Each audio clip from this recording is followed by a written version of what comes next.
tonight on Countdown to Green. We take a look back at where all the chips fell from Las Vegas.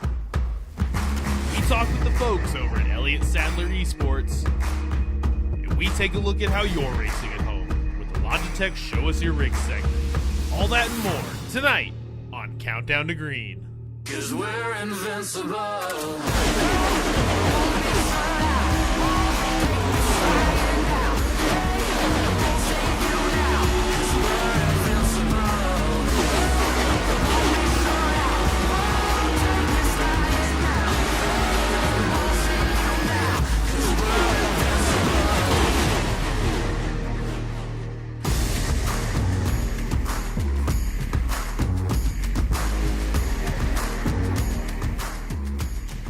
Hello everyone and welcome to the eNASCAR Coca-Cola iRacing series. This is Countdown to Green presented by Wendy's. I'm your host Camille Salazar-Hadaway, and joining me as always we have Alan Cavana and we have Evan Pasoko also joining us. What a lovely surprise.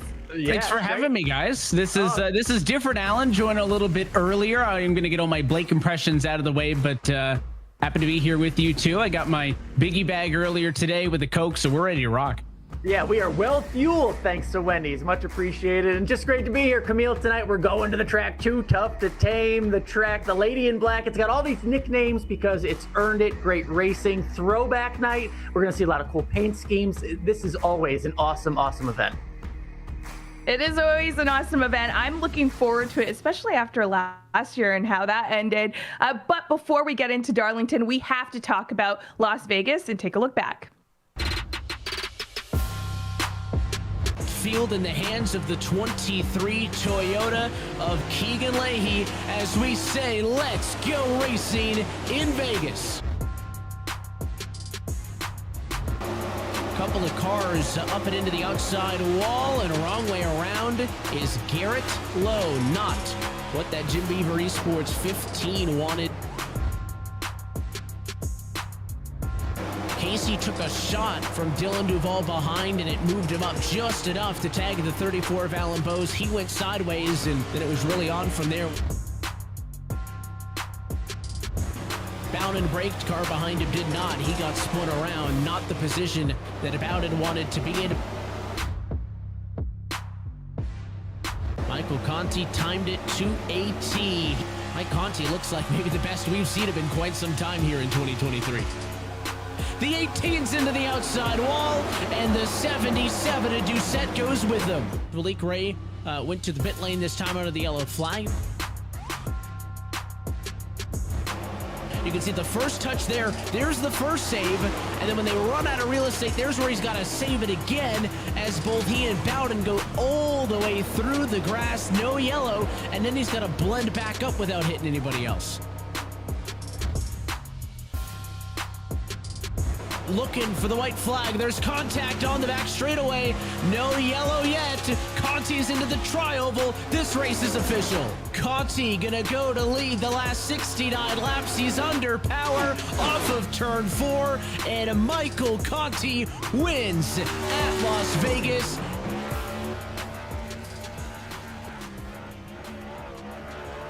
Well, Michael Conti became the second repeat winner this season, and we are halfway through the regular season. 7 down, 7 to go as we take a look at what the playoff standings look like out of Las Vegas. And guys, we got Michael Conti and Bobby Zelensky, the multi-time race winners at the top. Other race winners, including Tucker Minter, Casey Kerwin, and Steven Wilson. And this conversation about that top 10 bubble going to get more and more interesting as we work through the weeks. You got big names like Keegan Leahy and Dylan Duvall on the bubble. And not only will we be talking about the battle to be in the top 10, we'll be talking about the battle to stay in this series. The top 20 relegation bubble is always such a big story. We'll be talking more about that later tonight and over the course of these, I think, next 11 weeks still. Yeah, going to be good on the driver's side. On the owner's side, the team side, always still a lot of pride there on the line. Team Dylan Esports really getting that gap going after some good runs lately. But look a little further down. Rise Esports with Jimmy Mullis getting a 4th in Darlington and 4th in Vegas, moving up a little bit. And also FGR Excel, Joe Graff Jr.'s team, moving up 4 spots after a good run from Garrett Mittens. So a lot of pride there, a lot of racing still to be done on the team side of things. There's money and a trophy on the line on that side too, guys. Yeah, money and trophy as well. But speaking of pride, I feel like Conti probably has a lot of pride after Las Vegas. So let's start with your thoughts, Alan. What do you think of how Las Vegas went? Yeah, well, not only pride, but Michael Conti should have a lot of good feelings about winning the championship this season. I really do think after getting yet another win at a track like Las Vegas, he vaults himself into the championship favorite. I've been saying it the whole time. He's going out like Kevin Harvick. We know it's Michael Conti's last year. Harvick performing in the real world. Michael Conti doing the same thing here in the Coke Series. I just like where he's winning. Las Vegas, kind of like Homestead, where he won earlier this year. In Milwaukee, kind of like Phoenix. Those are the last two races of the season. Michael Conti is your championship favorite right now. And you, Evan, what were your thoughts coming out? Do you feel Michael Conti is the championship favorite right now?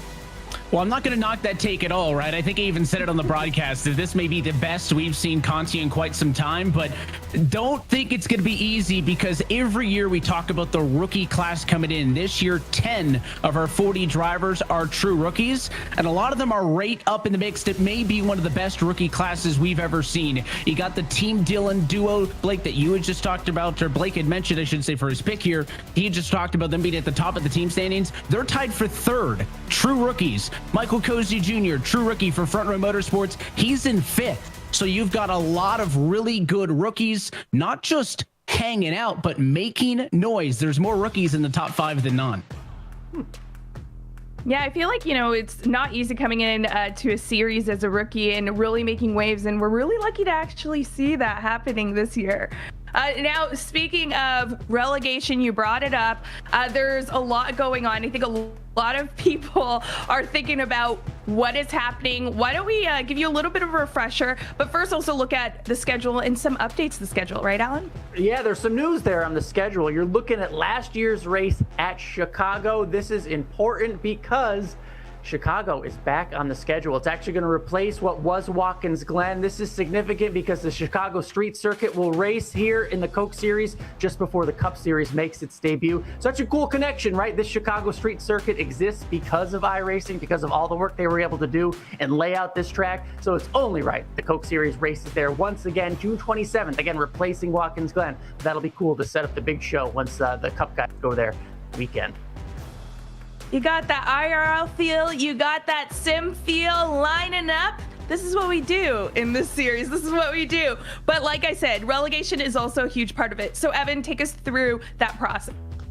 Yeah, I always say year in, year out, right? This relegation, I think, is the best thing about this series. You can't get a paid gig. You're not here for 3-year contract, a 5-year ride. You have to race in every single season through that road to pro ladder, right? It all starts in the qualifying series. That'll get you up to, if you can, the contender series, which is really the big off-season story, right? The top 20 from that qualifying series and the bottom 20 from the Coke series mix in the off-season through the contender series, try to qualify back in. If you are on the grid of 40 drivers right now, you do not want to have to think about the eNASCAR Contender iRacing Series because you got to requalify right back in. You want to stay above that red cut line inside and make sure that you keep your position on the grid. And this is going to be something that we'll talk about through the rest of the regular season and throughout the playoffs as well, right? If you don't make the playoffs, you need to be focused on top 20. Vincent -3, -5, -7, right? A lot of single digit buffers right below that 20th spot.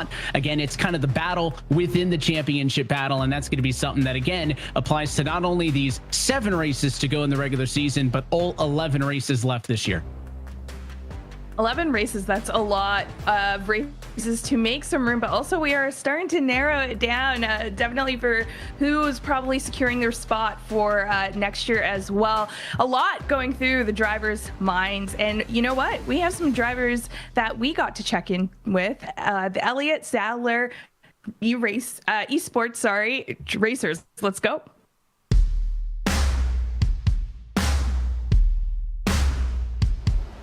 Yeah, being with a new team in 2023, it's a big honor to drive for Elliott Sadler Esports. I get along with everybody really well over there. They've treated me extremely kind and been really professional, and we all share the same goals for the season. And yeah, I'm just ready for a fresh new start, new year, and ready to get rolling. what brought me to Elliott Sadler in 2023 is having people involved in the series is a very big source of motivation for me, and I hope to accomplish. I don't know, getting into the chase is pretty much a goal of mine, and if we can't, then just bring out the best results every track, every race we can. I think to get my first win in the Coke Series, everything's got to go right. There's no easy wins, not really a lot of people lucky in the wins in the series. You got to be in the right spots at the right time. I do have a win at the Top Series a long time ago, but it's way harder now in the Coke Series. And like I said, everything's got to go perfect. You got to be up front, qualify up front, run up front, and hopefully everything falls your way towards the end. Closing out the Contender Series with a win just shows I can still do it. I made a lot of changes in the last year or so, and to compete at a high level like the Contender Series was reassuring to myself, like I said, that I can still win, dominate, and lead a lot of laps. I've been doing this for a long time, and like I said, I don't feel like I've lost any over the years. So. I would say that my biggest rival in the series is probably Cody Bias, my ESC teammate, just because I think me and him are very, very, very similar on speed and how we kind of approach races. So I would say that he is my biggest rival. Fortunately for me, my biggest rival, I guess, would be all 39 of them. I'm pretty much one of the cleaner drivers in the series. Like I said, just all 39 of them are really, really good at what they do. It's hard to bet against the defending champion, Casey Kerwin. Him and I worked pretty close together as well on other things. So I know if he's running up front that I should be able to do it as well. Or else I have to reevaluate what I'm doing and try to just work not much harder to get to his level. But there's so many guys towards the top that are really good. To name a few, it's just hard to do at this point. But definitely got to go after the defending champ, Casey. I know he'll always be up front, never makes many mistakes, it seems like, and he's always extremely fast. So he's definitely one to try to beat this year. The race I have circled in my calendar for this year is probably Gateway, because last year, even though the results didn't really pan out, I felt like it suited my driving the most, and I was very quick in the practice races we've had before the actual Coke race last season, so probably Gateway if I were to say a race. My secret to victory for the season is definitely just staying true to my driving style. I've always been more calculated, more smooth. I don't make too many mistakes, and if I can qualify well throughout the year, I feel like I can be a real threat each and every week. So my secret is just staying true to who I am, and hopefully it pays off.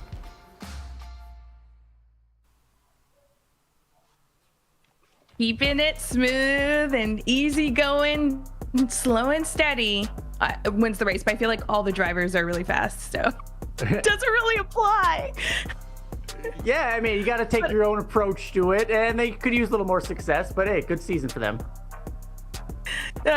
Definitely. And you know what? It's been a lovely time here on Countdown to Green, because you know what I'm going to say, Alan. I see you.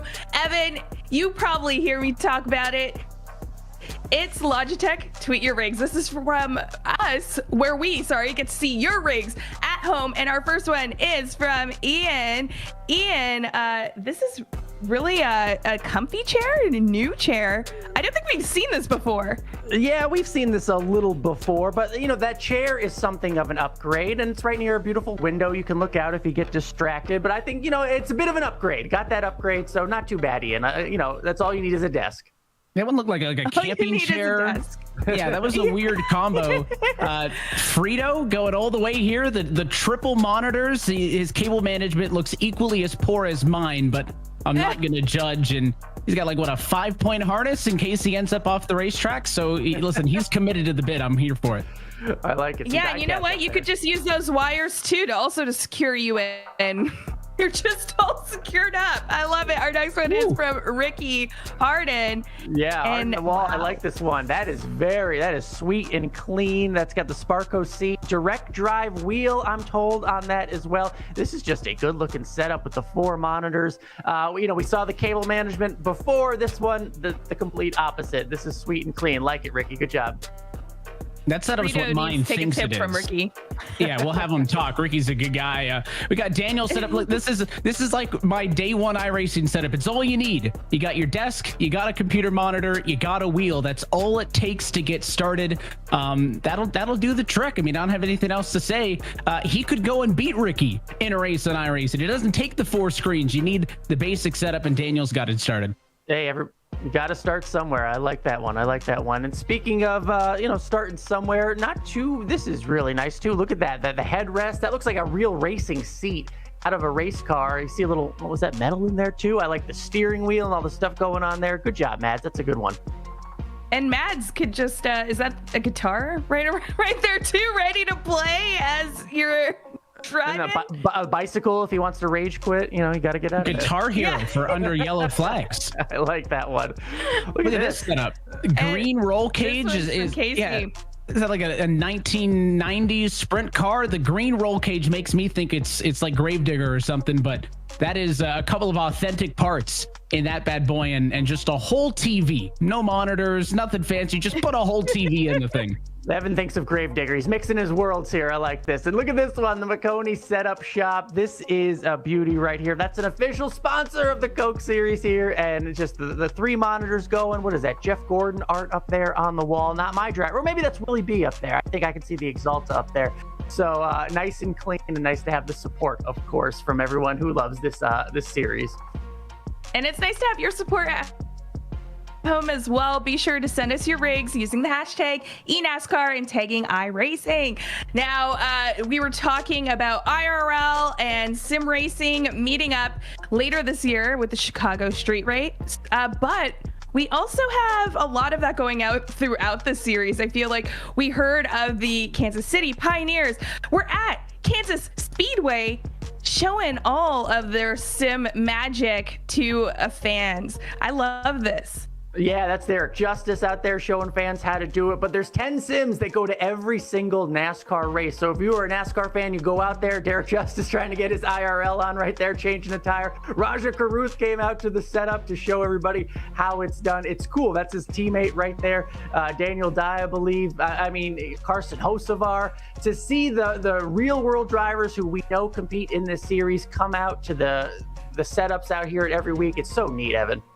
Yeah, I was able to check the rig out at Phoenix last fall, and I did not put a lap time down because, of course, our eNASCAR champion was with us. I did not want to embarrass myself. So it's cool that the Kansas City Pioneers were out there. You see Mamba Smith from Rise Esports maybe doing some recruiting, talking to the Pioneers guys. But when I go to the race in Nashville in a couple weeks, I'm going to hope none of our Coke Series drivers are there, and then I'll toss a lap out. But if they're there, I'm not in the business of getting embarrassed.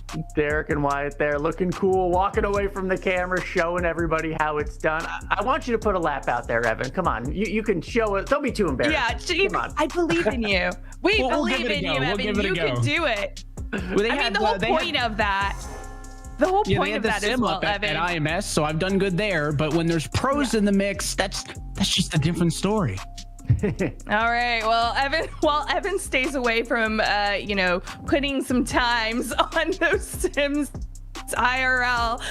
Let's first talk about Darlington. We have to talk about some of the trends that we see here that could kind of give us a clue into what to expect for the night. Alex? Yeah, let's not forget we're going to the Lady in Black tonight. This is the earliest we've ever raced there here in the Coke Series since 2013. This is one of 5 tracks that's been on the Coke Series schedule every single year. You got to be there at Darlington. Only 2 drivers have ever won from the pole at Darlington. Remember that for qualifying tonight. And it was a long time ago. 2 former champs, 2012 Ray Alfala, 2013 Nick Ottinger, who will race tonight, but the pole not so great maybe. Since 2013, this race has averaged only 3 cautions per race. Now, you'll see a lot of this on your screen here. That's just getting the Darlington stripe. You can scrape the wall, not necessarily a caution, so not many cautions. And the only race that went 0 cautions at Darlington was back in 2018, but still not many pound for pound. All but 1 race winner has made or been in the playoffs. 4 of the 6 race winners have made the championship 4. So big deal.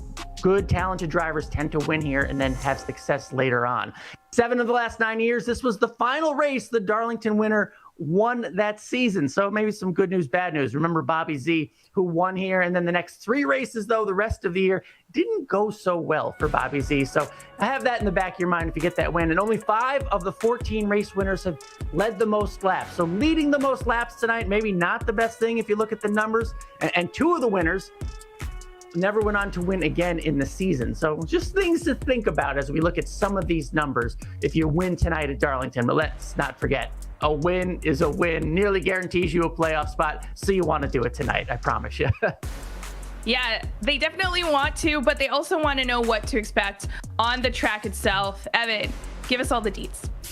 Well, of course, it's a historic racetrack here in the service because we've raced here every year. We all know the story about Darlington Raceway. Built on an old farm in rural South Carolina, 1.37 miles in length. It's got that unique shape courtesy of that middle pond off of turn 4 that's still there, progressively banked at 23 to 25 degrees.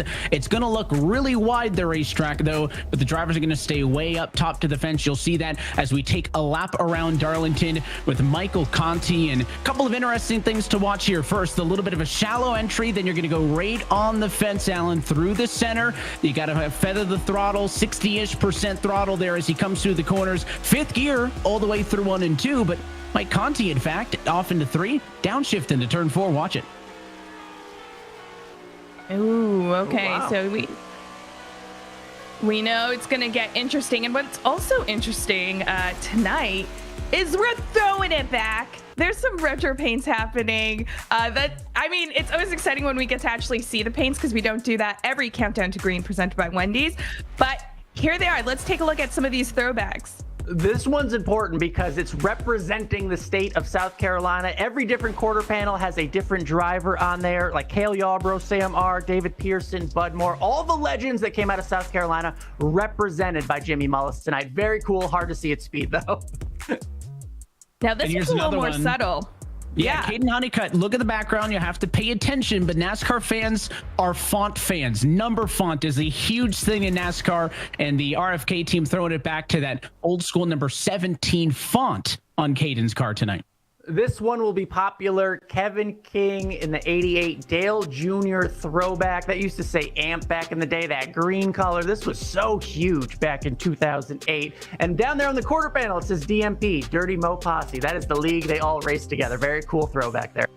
Couple of real-life throwbacks. How about a sim throwback? Mike Conti throwing it back to himself. He's on the retirement tour and celebrating his career, but this is a bit of a deep cut for the 2011 LCQC, the Landon Castle Qualifying Challenge. It, at the time, was one of the biggest events in sim racing. Landon brought it back a couple of years ago. That was really cool. So an old-school Conti paint for him tonight. Another throwback to himself. Garrett Lowe is throwing back to 2017. That is his Bandolero car. You see the stripes there, really representative of how he came to racing and start racing back when he was a younger man on the little tracks out in North Carolina. Very cool, those Bando cars. So he's throwing back to himself. Not bad, Garrett. You're getting somewhere, right, when you can throw it back to yourself. And ladies and gentlemen, we have a winner. The conversation is over. Donovan Strauss, 92. Williams F1 car listed. It's so cool. Williams Esports being in the series, their presence in other aspects of sim racing, and of course, with their real life Formula history. But man, is that a good looking race car. You can't beat it. That's it. You cannot beat it. Another one to get to throw him back to himself. We know Tony Kanaan is an owner now. Well, he gets to have his own throwback, that open wheel car, the 711 for Parker White. Very cool when you get to throw back to your owner. Maybe a little, a few brownie points if you win in that in his car. Yeah, just more iconic colors, right? Looks so good. And let's bring it back to 2008 again. This time, Bobby Z in the 18 Interstate Batteries Toyota. That's Kyle Busch's 2008 Coke Zero 400 win. So iconic. Give me that car every single week of the series. And more 2008. How about another throwback to Kyle Busch? This time his Richmond paint scheme. Malik and the Jim Beaver team throwing it back to that 18 car. A lot of 2008 paints. Yeah, Kyle Busch. I want to compare something for a second. We saw Kyle Busch 2008, that last one, and Kevin King in the Dale Jr. car. I want to see those again.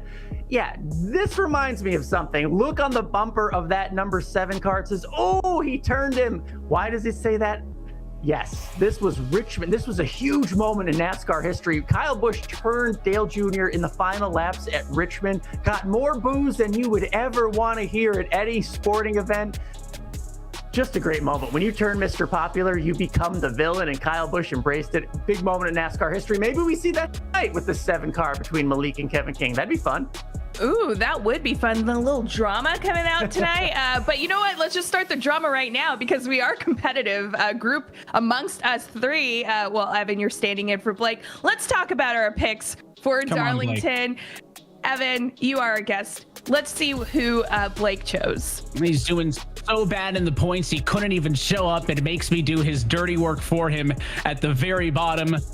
All right, Blake, let's see. Who are you going with tonight? And I'll see if I can justify it or not. And there you have it. All right. Not the obvious, but I don't dislike the pick. Jordy Lopez Jr. Blake says he's going to win it for him. I don't hate it. Jordy's had a lot of good moments this year. We talked earlier about how good Team Dillon Esports has been. I don't hate it. So I know Blake bailed and threw me to the wolves, but maybe I'll be the good luck charm and bring his pick some luck. Let's see if Jordy can do it. Yeah, we'll see if he can do it. I'm going with experience. I'm on a streak of 2 win picks in a row. This is like the Undertaker at WrestleMania. I'm going to continue it tonight with the streak because Keegan Leahy is going to win tonight. He is a former champ. He has won this race before, and this is the type of track and race that goes to those former champions and former winners.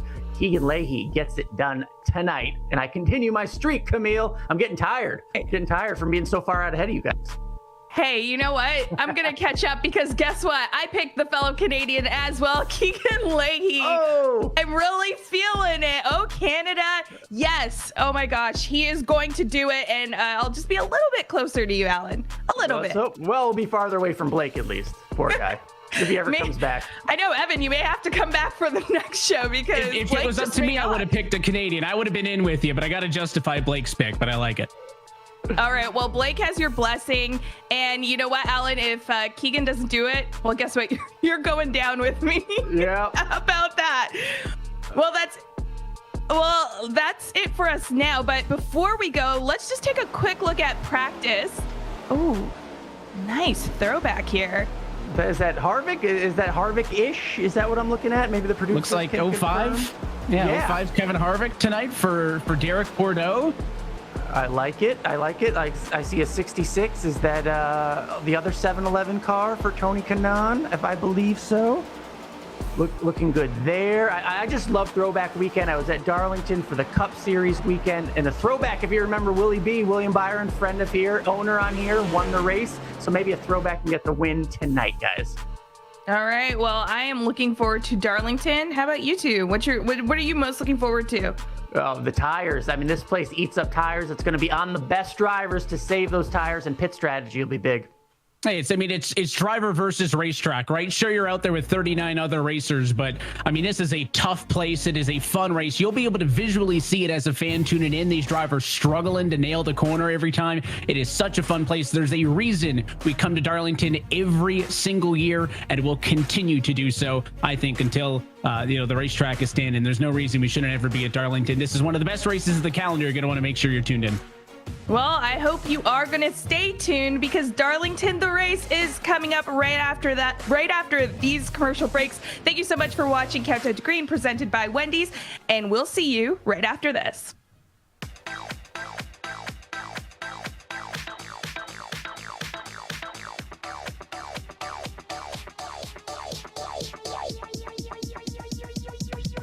I need to try it first. There's your biggie bag. All that food for $5, that's my go-to. Ooh, that's my ride or die. Just like you and me. Bag boys. Bag boys, what you gonna do? What you gonna do when we bring your food? You can always bet on Biggie. Choose wisely. Choose Wendy's $5 Biggie Bag. Here and now is when it matters most. Heavy damage. Not last month or last week or 48 laps ago when that bumper fell off. He's done. Here is where it must be left on the track. The anger, the hunger, the passion, and the drive to do whatever it takes to make it across that finish line first. Blow those rear tires off us, bud. Now is when the future is written. In the NASCAR Craftsman Truck Series. This is our series. where the stakes are always higher, where virtual meets reality. This is the eNASCAR Coca-Cola iRacing Series. Yeah, look at my shine with the blow. This is my time with it though. This is my time to be way at the top. Me and my guys gon' pay out the block. I don't look like walk. Time's right, and I know the scene's walking in a long night. Promise you won't wanna watch like a sci-fi. My guys are high risers, high tide. Might drown if you come to my side. I pledge allegiance for lifetime. My squad connected like Wi-Fi. We grind and you see the highlights. This my life. It ain't a game now. Me and you, we ain't the same now. Lions coming out to play now. Opposition out the way now. Out of the way. You wasn't invited. Say you wanna play. I dare you to try it. You don't wanna try me. Don't step up to my team. Yeah, out of the way. Yeah, yeah. Out of the way. Yeah, yeah. Out of the way.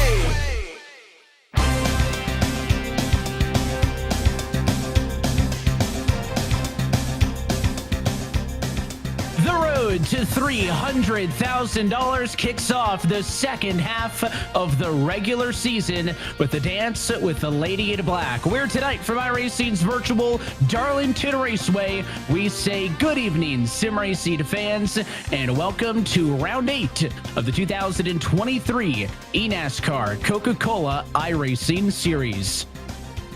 And happy that you're with us, streaming live at eNASCAR.com as we get set for Throwback Night in 2023. 7 down, 7 to go until we know the grid of 10 that will fight for the championship of this year. And we're happy to have you joined us alongside of the iRacing booth. With Alan Cavada, my name is Evan Pasoko. Alan, thanks for stepping in and joining me upstairs tonight. And I think you couldn't have picked a better week to do so. We talked about it all the time on Countdown to Green, but this is just a fun race, but a pretty pivotal race too, where it falls on the calendar. Absolutely, and it's fun for so many reasons because of the throwback aspect. We just showed a VHS tape. There are some drivers in the series driving tonight that probably don't even know what a VHS tape is. So we are throwing back with the drivers, with the paint schemes, but it's just such an important track because we see the cream rise to the top at a track like Darlington. And there are plenty of drivers, though, that need that first win here. So the competitiveness will be off the charts tonight at a place like Darlington, where you have to think about the track and the other competitors. Yeah, the balance of wins will be interesting now with 2 repeat winners. Mike Conti winning just a couple of weeks ago. That takes 1 more spot away from somebody else. So the more repeat winners we have, the more real estate, Alan, going to be available for drivers to maybe points their way in to that top 10 playoff spot. Yeah, and that's what it's all about, is making the playoff in whatever way you can. We obviously know the easiest way to do it is getting the checkered flag, but that's also the hardest way to do it, right? So consistency, also key. This track makes you think about pit strategy. It makes you think about track position and being out front and how to balance those two things. Not easy at a track like Darlington. It is not. We talked about it on Countdown to Green as well. This is one of 5 tracks that has been on the calendar since the inception of this eNASCAR Coca-Cola iRacing series every year. And let's go trackside and take a look at your starting grid. We'll go through them 10 at a time. It is the Charlotte Phoenix 48 at Graham Bolin on pole position with the Stewart Haas Esports 10 of Stephen Wilson alongside in second. Then it is the Joe Gibbs 54 of Daniel Falkenham alongside the William Byron Esports 97 of Matt Busa in the number 4 position. And then Cody Bias for Elliott Sadler Esports will start on the inside of row 3 alongside the second of William Byron Chevrolet, that time the 25 of Nick Ottinger. P7 tonight will be Vicente Salas. He's in the Williams 55 car to his outside. That throwback Tony Kanon 11 driven by Parker White. And round out our top 10 inside row number 5, it is Dylan Duvall's 41 for Stewart Haas and the Junior Motorsports number 8 of Michael Conti, Allen. We'll head to row 6, and Jordy Lopez Jr. is starting on the inside. Meanwhile, Wyatt Tinsley there on the outside of row 6. Row 7, if we want to bring that, see who. There it is, Caden Honeycutt with Roush Fenwick, Keselowski Racing, and the defending champion Casey Kerwin representing the X set on the outside of row 7. Row 8, Colin Bowden in the E-Racer number 69. On the outside of row 8, Femi Olapotson racing out there on the outside. Row 9, it is the number 51, and on the outside we have Tyler Gary racing for Tony Kanon Esports in the 66. And in row 10, Michael Cozy Jr. and Dylan Alt for Latart Esports Racing in the number 40. That brings us halfway home. Then Bobby Z's got a bit of work to do. We talked about his 18 and the throwback car for Joe Gibbs. He'll be alongside the Letarte 36 of Brandon McKissick. For number 12, we'll see the front row number 34 of Alan Bose and the Elliott Sadler Esports number 1 machine of Derek Bordeaux. Continuing on through Kevin King and Garrett Maines side by side for the 88. 12 there in the mix. Timmy Holmes for RFK, Malik Ray 7. There they are on track next to each other. We talked about them in the countdown to green. Behind them, you'll also have rounding out your top 30 cars. 29th is Tucker Minter for Team Dillon Esports, and it is the Jim Beaver 15L tonight of Garrett Lowe. Tucker Minter, that might be my favorite paint scheme of the night. To row 16, we have Zach Novak for the Rise Esports number 75. On the outside of that row, Ryan Doucette, I believe that's Kansas City Pioneers out there. In row 17, Michael Guest for 2311 Racing, and then E-Racers Colin Keister there in the 42 car representing Wendy's. On the inside of row 18, Corey Vincent, number 2 car. Outside, Keegan Leahy, not the greatest qualifying spot for the former champion and winner of this race. Row 19, Kansas City Pioneers driver Derek Justice, and on the outside, Ryan Luza also representing Team Exet. And row 20, we got Jimmy Mullis for Rise Esports in that beautiful South Carolina themed car rounding out the field. He's going to have some work to do. It's worth noting those back 7 times either not taken or disallowed in qualifying. The one driver who had it figured out, though, is your pole sitter tonight. Starting up front, the 48 of Graham Bolin. Alan, you've got him on the radio. Graham, good qualifying lap out there. They always say this race is about track position and racing the racetrack. How tough of a track do you describe this place tonight? It's really tough. I mean, you just got to focus on getting that rear grip. And just saving your tires. Like, this place eats tires, so you got to manage your pace very well to make it to a whole fuel stint. But I'm confident with my car. Hopefully we don't give up a lot short run, and then I think we'll be good long run. All right, good luck to you tonight. Starting in the best position at a track where track position is very good and very important to have. We keep mentioning this is representing South Carolina tonight. We have 2 South Carolina drivers, Malik Ray and Timmy Holmes. Malik, we'll start with you. What does that mean to be racing in your home state, whether it be virtual or not? This is Darlington. This is your home state. I'm just looking forward to the race. I feel like we have a pretty good car for the long runs, so we're just going to have to see how it plays out. And you're next to the 88. There's some history there way back when you were a young man, but that 88 car and your number 7 paint scheme, they have some history. You like that? Yeah, man, I'd hate to have to hook Kevin head on here if I had to, but hopefully, it don't come down to that. Yeah, you do what you have to. Timmy Holmes, your paint scheme, Brad Keselowski had a great run at Darlington. You're looking good tonight. What do you think about racing in South Carolina? Yeah, it's definitely cool. I actually got to go to the race this weekend and watch. To see this thing in person and be in it on here is pretty cool, but definitely didn't qualify where I wanted to, so hopefully we're a little bit better out here in the race. Got a lot of work to do, and your friend Malik is right there in front of you, so you two avoid each other as you make your way through the field and maybe have a 1-2 for South Carolina. We'll see you. Good luck tonight. All right, thank you, bro. We talked about the history of this Darlington Raceway. Now let's walk through tonight's race, Alan, as we take a look at our Wendy's race analysis. Yeah, this is 120 laps, 163.9 miles. Pit road speed, 45 miles per hour. The full pit lane time, we know they'll be on pit lane, 32 to 35 seconds. 3 sets of tires available. How valuable will they be? I'll spoil that one. Very valuable tonight. It just depends on who can hang on to them. And the estimated fuel window between 63 and 67 laps. But will drivers want to get to the end of that fuel window before pitting? That's what we'll have to see if there's some strategy going on in this race, Blake. Evan.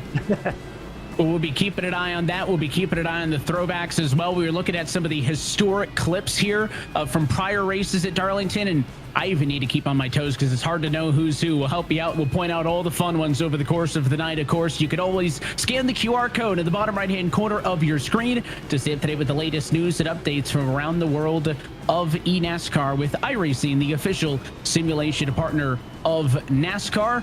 Last year, it was Steven Wilson who got one of his 4 race wins of the year here at Darlington. That was more wins than anybody else in 2022. Pace car bows out of the way. The field in the hands of Graham Boland's number 48 Toyota. It's throwback night at the Lady in Black as we say, let's go racing at Darlington.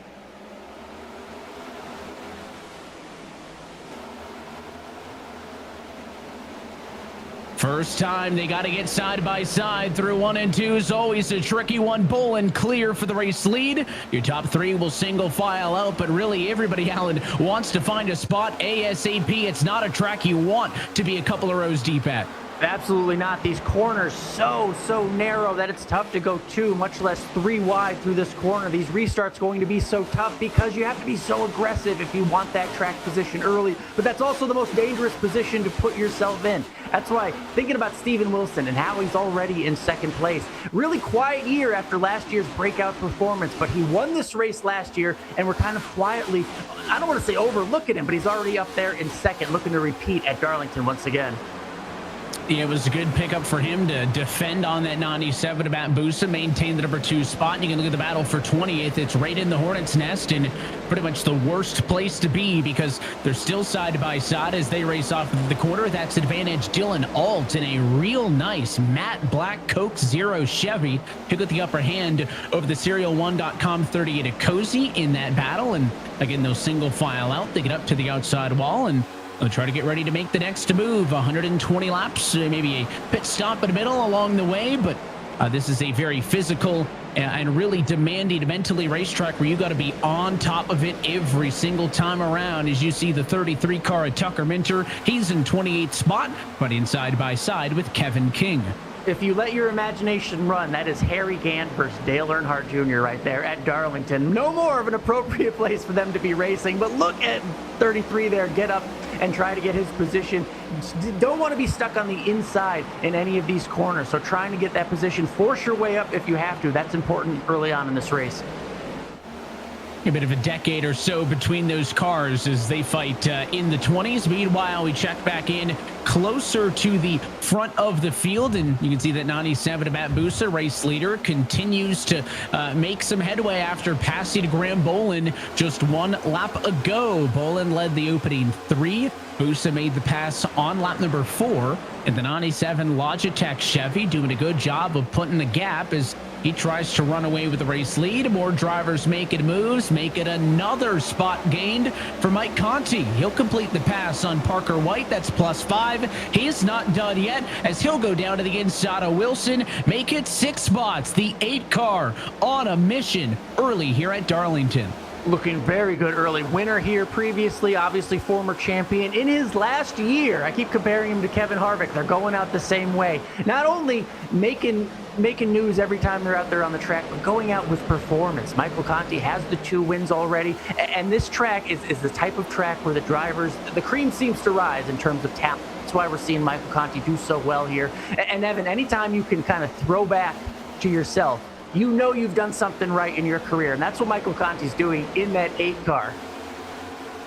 You know, kidding. And, you know, that throwback paint scheme for the qualifying challenge as well, Conti, a lot of history here at Darlington. So we said we'd walk you through a lot of these throwback paint schemes tonight. And let's talk about that number 54 machine at Daniel Falkenham, an instantly recognizable newer era, but that's not what he wanted there. It's Kyle Busch into Tony Stewart with a couple of throwback paint schemes.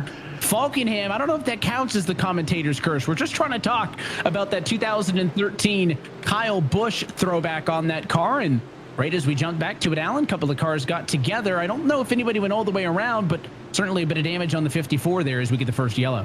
Yeah, quick caution from the officials there, hitting that yellow light. We said it in the countdown to green. This race doesn't lend itself to many cautions. It averages about 3 cautions per race, despite being how dangerous and how crazy this race can be. A lot of times those Darlington stripes don't warrant cautions, but we saw it there. We're going to see a replay and see what really was the cause for concern out there between the 54 and Casey Kerwin in the 95.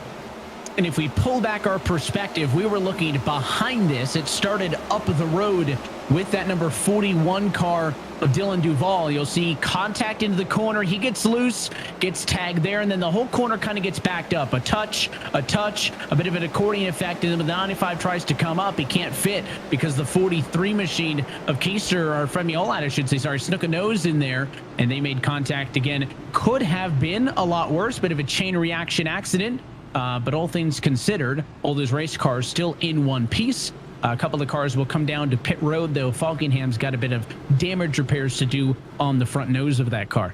A good early stint for these drivers to get out there, get some of that adrenaline out of the way at a place like Darlington. Again, we can't overstate where people say you race the racetrack and the other drivers. So to be able to take a little bit of a breath after 10 laps is something all these drivers are welcoming right now. Got to give it up to Matt Booster right there, getting out to the lead. Remember, William Byron Esports, it was Willie B himself who got the win at Darlington just a few days ago. So we know the owner of that car is cheering him on.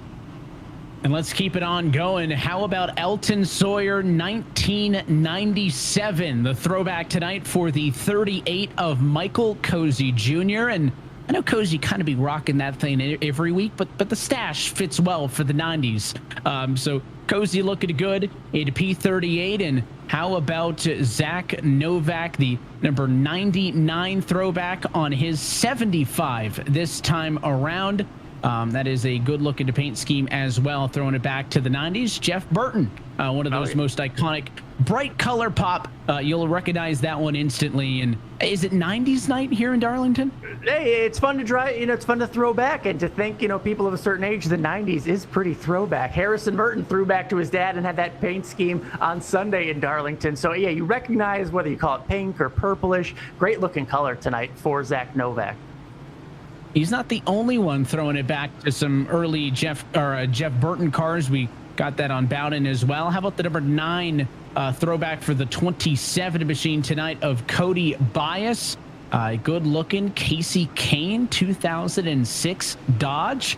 This one's all about the details. Look at that number 7. It's got the little font, right? Yeah, the font. I mentioned the number font in Countdown to Green. Fonts are such a huge part of the throwback. That font representative of Ray Evernham racing back then. That car was so fast, that number 9. Let's see what Cody Bias can do with it tonight. And this has to be one of the winners, right? I mean, Derek Bordeaux in a Kevin Harvick throwback, but one of the better ones with the good wrench scheme, the silver and that reddish pinkish thing with Kevin Harvick going out. There's so many good Kevin Harvick throwbacks. That's a great one. We took like a 3-second peek at practice on Countdown to Green. This is the first one you saw. It was the 05 Kevin Harvick throwback. It's a good looking ride. Pace car going to be off it in this time. We've got a long way to go still from the track. Too tough to tame. Up front, Busa going to be the control car for the first time tonight as they slow roll off of 4. Green flag back in the air, and it is a great jump for both of those Logitech Chevys. Ottinger will follow through to P2.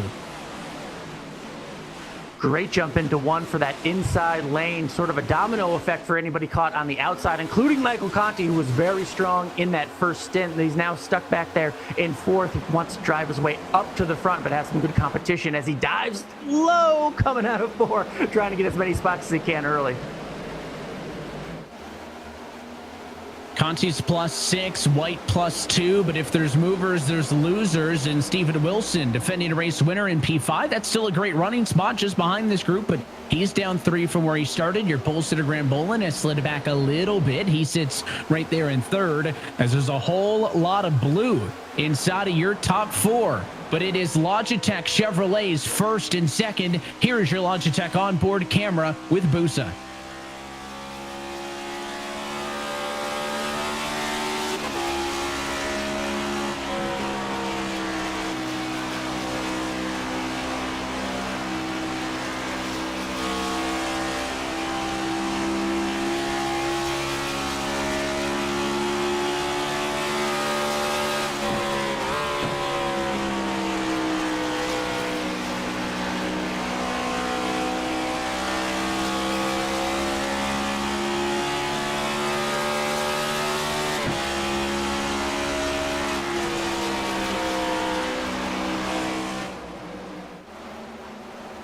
So there's a look from the front. Now we take a look just a little bit further on to back. Cody Bias in the 27 car, hot on the heels of Parker White. We talked to Countdown to Green about how good the rookies have been this year. Well, White, the highest running of those rookies right now in position 6, but he's the one under fire as that 27 Bias underneath him as they come off of turn 4. And just in back of that little pack is the 95 of Casey Kerwin. We just saw him nearly get wrecked. He's running 10th right now, so the champ holding his own here at Darlington. Pretty impressive considering this track, considering how wrong things can go and how quickly. But Casey Kerwin's still up there competing really well. And trying to keep those Tony Kadon throwbacks straight with one another is this time we're looking at the 66 machine of Tyler Gary in the number 16 spot, up a couple from where his race started. He's behind that 3 of Jordy Lopez, behind Donovan Strauss. Dylan Alt also in line at the battle for 15th spot, and a peek down to the inside there for Strauss. Can't make it stick.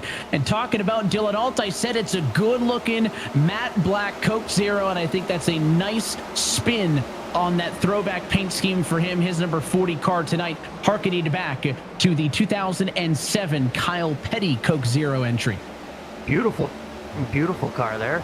Loving all these throwbacks. We have Tyler Gary coming up in the 66, who gets to shout out his team owner, Tony Khan, and his open wheel car, that 711 Big Gulp. Love that scheme. Classic colors there. And again, a little extra incentive to win in your owner's car, right, Evan? I mean, that'd be fun.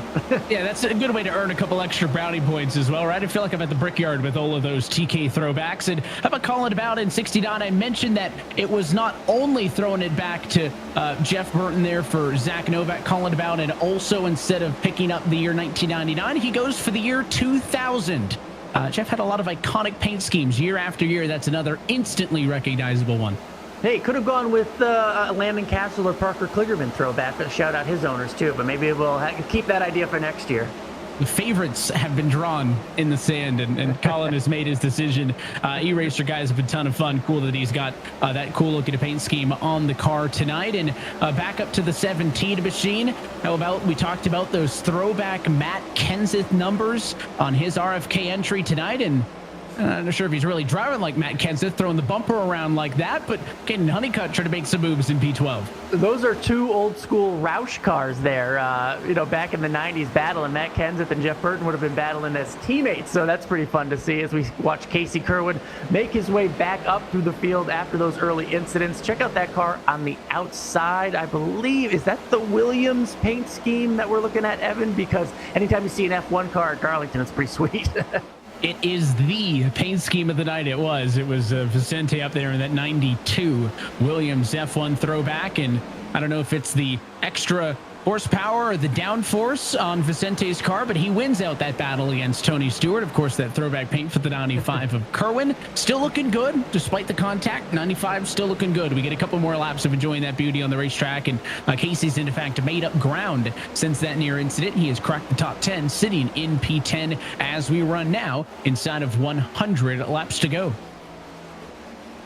And we're seeing this is kind of the single file. We're seeing the race play out as these drivers space themselves out a little bit. Again, we'll always go back to racing the racetrack. Every time they dive into these corners, they want to go low on entry and then kind of swing up toward the wall. That seems to be the fastest way around the track. It's also the most dangerous. So each time these drivers go into the corner, that's what they're thinking about in terms of keeping their car, that right side of their car, keeping it clean, keeping it going as fast as possible, but also getting as close as possible, because that's the best way to do it. The mental aspect of this race is one that we don't see throughout the schedule. You saw the attempted pass there from Bias as he was putting pressure on Parker White in the battle for P6, unable to get back to the inside, so they'll stay single file for now. They're chasing down Steven Wilson, then Graham Bolin, who's trickled all the way down now to P4. A quick note from Bolin, from the third member of our broadcast team, James Pike, on pit road. Bolin complaining that he's a little bit loose, but he did caution Alan, don't loosen me up too much, because if you get really loose at Darlington, that's terrifying. So he wants it to rotate a bit better, but he wants them to be cautious with any adjustments they make. And I always love these in-car shots, because you always see the concentration of Casey Kerwin and what it takes to do well at a track like Darlington. Beautiful throwback to Tony Stewart. It looks like the championship season. That was a Chevy back then when he was able to win a championship and come in with Stewart Haas Racing. Casey Kerwin, defending champion, picking a champion like Tony Stewart. That seems quite appropriate, working his way back up here into the top 10 after that early incident. Yeah, pretty fitting. And you talk about champions. Well, Michael Conti, a champion here in the eNASCAR Coca-Cola iRacing Series, throwing it back to himself. I referenced the history with the 2011 Landon Castle Qualifying Challenge. Basically, it was get all the fastest sim racers on the service. You get one qualifying lap, and hot lap it, winner takes the championship. And of course, that happened here at Darlington more than 12 years ago on the service. So again, Michael's done so many things over the course of his iRacing career, and a unique opportunity at a fitting track as such to throw back to himself and that LCQC paint scheme from 2011. And then the notable one that we talked about during Countdown to Green, the throwback on the 88 of Kevin King, the 2008 Dale Jr. throwback. Yeah, a great looking car. This was such a big deal back in 2008 because Dale Jr. moved on from the 8 car to a new team at Hendrick Motorsports, had that green, that beautiful pops right off the paint scheme there when you mix it with the white. Great looking scheme. Kevin King representing Junior Motorsports quite well. Check out this one. How about the Coca-Cola C2 throwback for Jordi Lopez Jr. tonight? That's another good look at a car. Of course, kind of updating things. Original taste Coke on the car tonight. Any red race car adds what? 10, 15 horsepower? Those are the rules. I don't make them up. So Coca-Cola's got a good deal there with those red cars. They always look nice. Absolutely. They've had a history of good paint schemes, and this one certainly pops off the screen in that number 3 for Jordi Lopez. Our friend Blake picked Mr. Lopez to win tonight, so let's I don't want to root for Blake too much, so I'm wishing Jordi limited success tonight. Sure, within reason. He's P15. Is that acceptable enough for, I mean, that's good, but he's not going to, catch you in a week with that. So we happy with 15th? That's okay. That's okay. But I look back to 31st, and my pick, Keegan Leahy, is struggling tonight in 31st. Keegan Leahy, former champion. Casey Kerwin there, former champion. But Keegan having an opposite night of Casey right now. A long way to go, bit of work to do. 30 down, 90 to go. The next time by is Casey Kerwin makes a pass on Vicente Salas for 9th position, so make it another position gained for Kerwin as he continues to creep his way up and up the scoring pylon as we work deeper and deeper into the opening stint of this race. One yellow so far in this one. It was contact back in the teens, right around where the 95 was running. That sent a couple cars down pit road for some minor repairs. Corey Vincent was one of the drivers in, so was Daniel Falkingham under that one and only yellow so far to this point, but getting our sea legs underneath us per se, and this race starting to spread out a little bit. Matt Busa started this race in 4th. He is driven to the lead and has not looked back since. He's a half second over Nick Ottinger here at Darlington.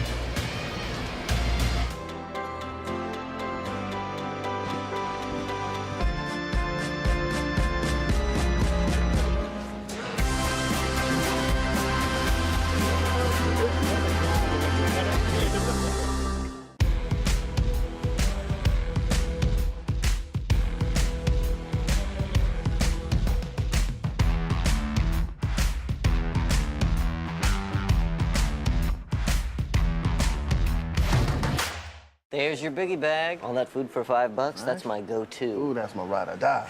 Just like you and me. Bag boys. Bag boys, what you gonna do? What you gonna do when we bring your food? You can always bet on Biggie. Choose wisely. Choose Wendy's $5 Biggie Bag. May is Asian American and Pacific Islander Heritage Month. NASCAR is committed to empowering the AAPI community in the industry and beyond. From Hideo Fukuyama, the first Asian driver to compete in a NASCAR National Series race, to Kyle Larson, the first Asian American to win a NASCAR Cup Series championship. Milestones like these continue to drive our sports future, and we are proud to celebrate them all year long.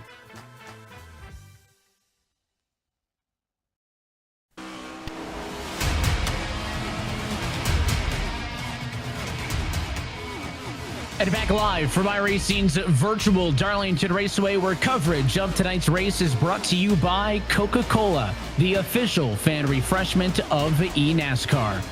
By Logitech G. Through design, engineering, and a love of driving games, Logitech G takes racing simulation to another level.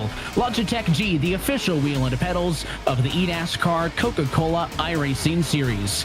And by Wendy's. Wendy's Biggie Bag comes with your choice of JBC, double stack, or crispy chicken sandwich, plus 4-piece nugs, junior fries, and a small soft drink. So stop by today and bet on Biggie. And by NASCAR. May is Asian American and Pacific Islander Heritage Month, and eNASCAR is proud to recognize the accomplishments of past and present icons within the sport. Their contributions of many to the sport should be celebrated as they help fuel NASCAR's past, present, and future.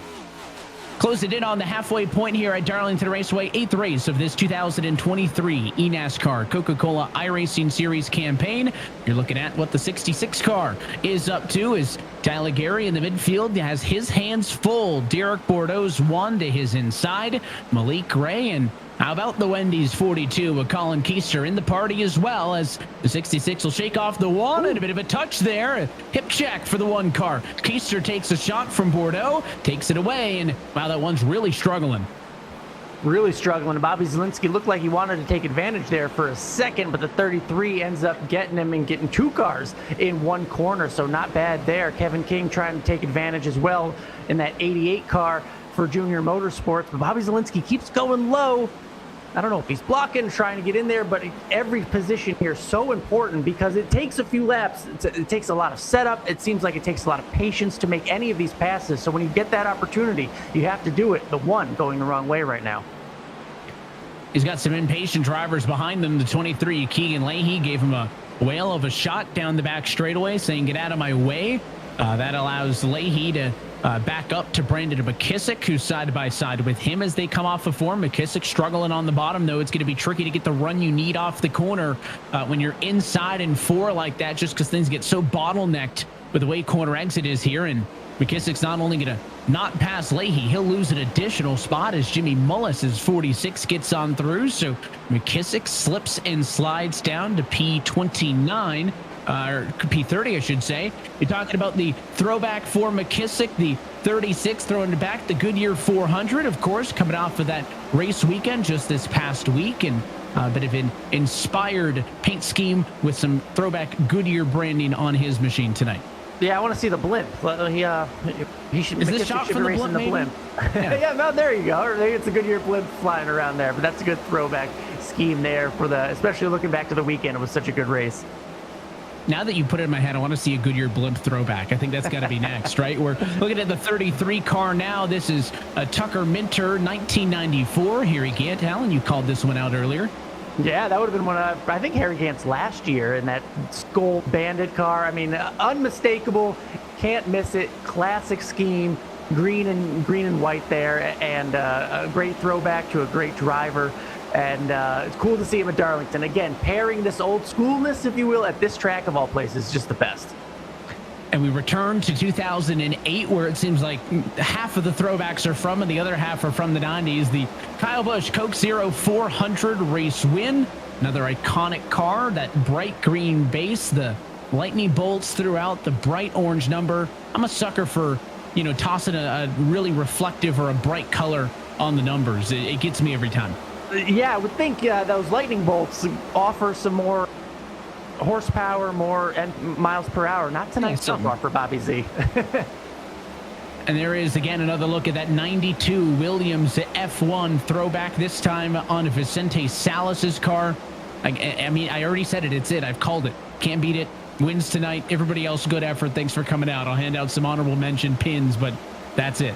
Such a cool scheme. Nigel Mansell, if I'm not mistaken, maybe world champion, at least that era of that car. So Williams being involved in this sport. We've seen their drivers get to go to the F1 races here in the States. So just such a cool relationship that they're involved here in the Coke Series. It is, and we pick up some of the action as we race down the front straightaway as side-by-side racing with Timmy Holmes' 6 and the 15 of Garrett Lowe. This one in the 30s, but You wouldn't think so. They're racing like they're battling for the lead. Luza gave a shot to the quarter panel, the 15 there, and clearly it worked because Garrett Lowe missed the exit at turn number 2 by a country mile. He'll lose 3-4 spots, maybe more now, as he's got the number 1 machine, Derek Bordeaux, underneath him. Up front, change for the number 2 spot is Graham Bolin sliding in the wrong direction, I should say, as he makes up the spot on Mike Conti. So Mike Conti up 7, continuing his charge through to the front of the field. Steven Wilson here, P5 as well, side by side with Abusa for 4th, and you can give it to him. So Wilson struggled early, slid back, but the defending race winner, Allen, trying to pick things back up here. He's looking good on the long run. I keep saying the cream rises. Look who is leading. Nick Ottinger, Michael Conti in 3rd, Steven Wilson in 4th. All 4 here at Darlington. That is not an accident, Evan. The top drivers do well at the toughest tracks, and the toughest track pound for pound, many will tell you, is Darlington. This is not an accident nor a surprise right now. Well, we're seeing these cars change. You mentioned tires over the course of a run. I will not repeat Booster's radio transmission, but he is really, really loose. Is one way to translate it. So we talked about some drivers referencing tight conditions. If you're Bolin, Abusa complaining about loose conditions. The fun thing about this racetrack is, Alan, again, we talk about the unique shape 1 and 2, different than 3 and 4. It's kind of impossible to set this race car up to be great everywhere. So someone's going to have some complaint. And that's what makes you think about the patience of it all. Who was leading early? Who was pushing it hard? It was Matt Busa. He was out there, out front, burning gas, maybe burning tires. Is that the lesson we're taking away from this now? You push hard early, your tires go away. Will this be a race of skill? And by skill, I mean saving your tires. That used to be such a skill in old school NASCAR racing. At a track like this, being able to manage, conserve, know when to go hard on a track like this may be the key to victory. It's another look at the 33 machine riding in the midfield right now. Tucker Minter scored in 21st spot and jumping back up to chase down some of the other battles as they come off of turn number 4. Leader of this group is that 3 of Jordi Lopez Jr. You got Vicente Salas, Femi Olot, Wyatt Tinsley, Donovan Strauss. So 2 of those Williams F1 throwbacks. And now look at the contact here. The 33 going to squeeze the 40 car up and into the outside wall. Tucker Minter, aggressive racing there, makes the pass on Dylan Alt. The track position so important. You have to be aggressive, especially when these corners are so narrow. When the race is so narrow, it seems like only one car should be able to fit. How do you take a path to be aggressive? And then when one pass happens, you see other drivers try to be aggressive and get as much as they can, try to follow behind there and making that pass, as we're seeing right here, coming off the corner here. It's so tough to maintain your momentum and make the path while on the inside. Such a precise moves that have to be made. Side by side all the way down the Boeing to backstretch, and now off into turns 3 and 4 as Femi Olat continues to stay ahead of this. 3 wide down the front straightaway. That's not going to work when they get to turn 1. The 55 says no thanks. Salas lifts. The 51 commits, and Strauss gets the 2 for 1. He'll get ahead of the entire group as we've got action on pit road. Zach Novak down and in. Still 69 laps to go. We looked at the Wendy's race analysis. I think that's maybe outside of the fuel window. We'll see. But can this mean strategy? Can this mean pitting early to be faster on that new rubber once you get out there on the track? If you play this strategy, Evan, you were banking on cautions later and everyone coming for tires and trying to make up some time now. This does seem early, especially when you're considering the fuel window. We heard that from the pole setter, Graham Bolin, saying we want to make this race. You can see the fuel window there, 63 to 67 laps. You want to do as much as you can to make it in that fuel window. Early pitting for Zach Novak there, though.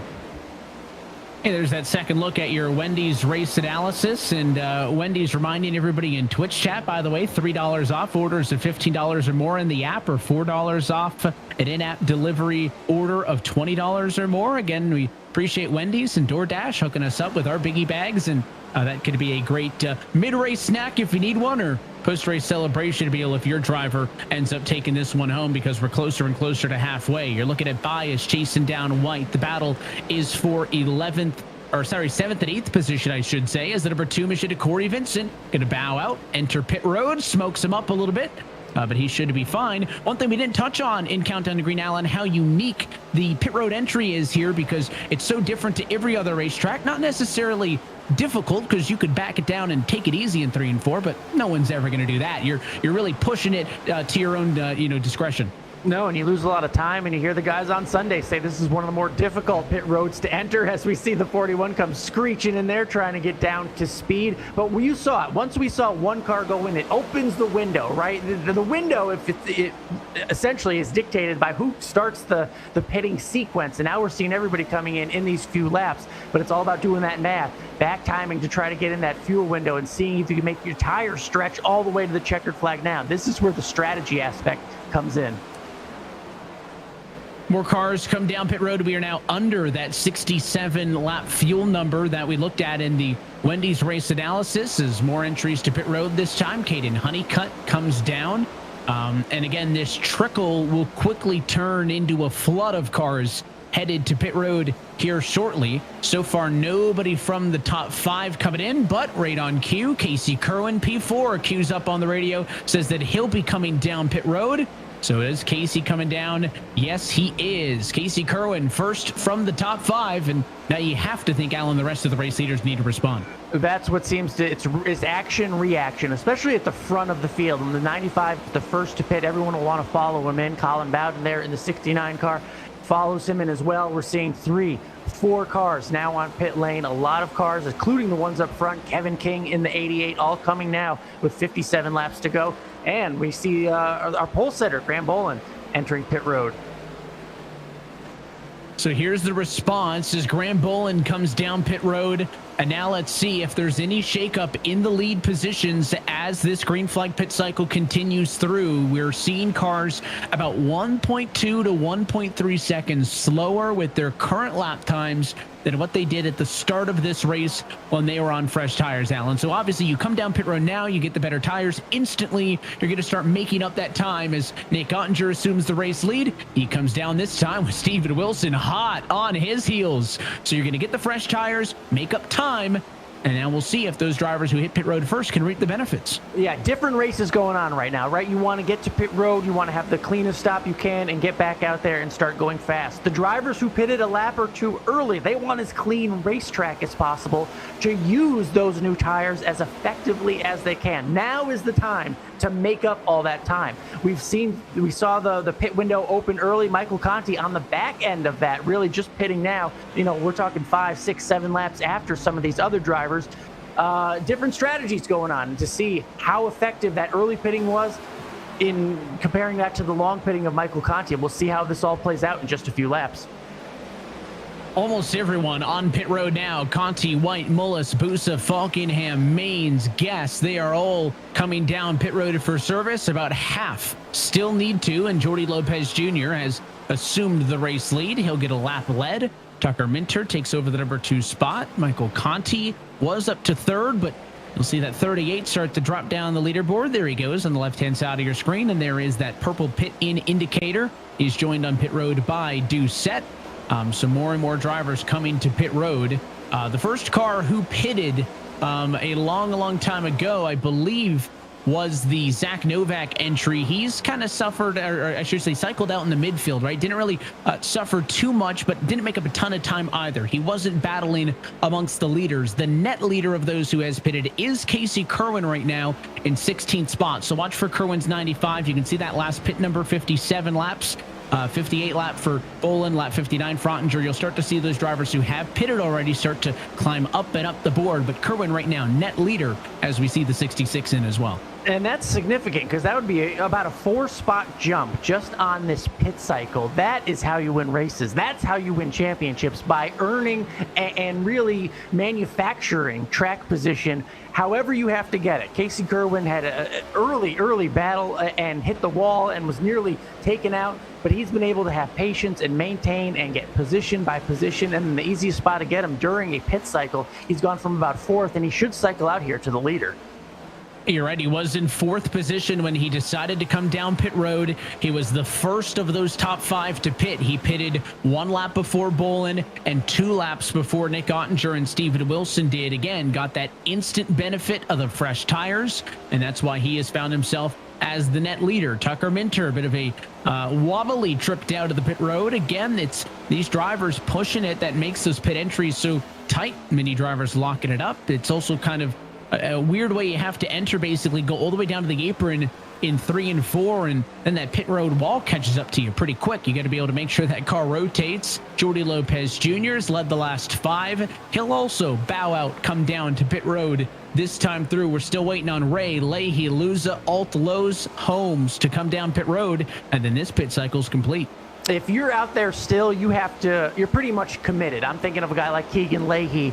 I mean, why not run it out? You've been running 30th all night. If you run it out as long as possible and catch a caution, the rest of the field will probably come back down pit road. At least that's how it would work on Sundays. I would think all these drivers out here would want another set of fresh rubber.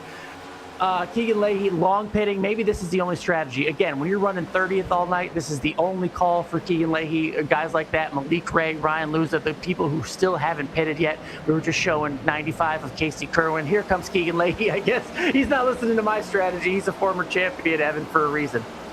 He will bow out, come down to the pit lane after 65 laps, and certainly, I think if the yellow times out, assuming you have one right later on in the race, we mentioned earlier, 3 sets of tires available for these drivers. I don't really know if anybody took tires when those 2 cars pitted on the opening yellow of the race. So everybody else has used 1 set of tires through the cycle. They'll have 2 full sets available should a situation present itself later in this race. Look at this battle. It's all around Malik Ray. Cars on fresh tires working around the 7 car who has yet to come down to pit road.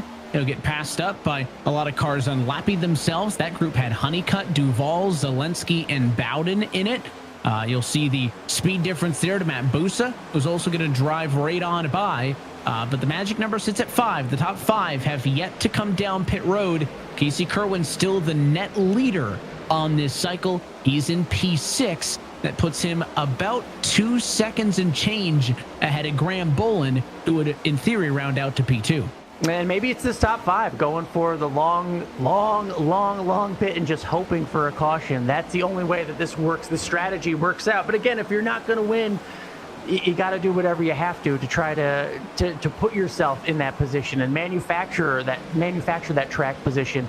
This is what's going on right now with the top 5, just trying something different, hoping that they can catch the strategy. This is more of a strategy call. You got to get a little bit of luck in, but if the day isn't going your way, you have to do something like this. On the other end, you had Casey Kerwin that seemed to hit the strategy perfect in terms of running up front and picking the correct lap to pit, and now he cycled himself in front of what were the other leaders. When these top 5 eventually do pit without a caution, they should work out very well for Casey Kerwin. And you can see the Hornet's Nest at the 7 is still in here as we wait for this pit cycle to continue to run itself through. Malik Ray, Ryan Luza, Dylan Alt, Garrett Lowe, Timmy Holmes still yet to come down pit road. Once they do so, Casey Kerwin primed to cycle to the race lead as he looks for his first laps led of the night. There's 50 laps to go from Darlington Raceway.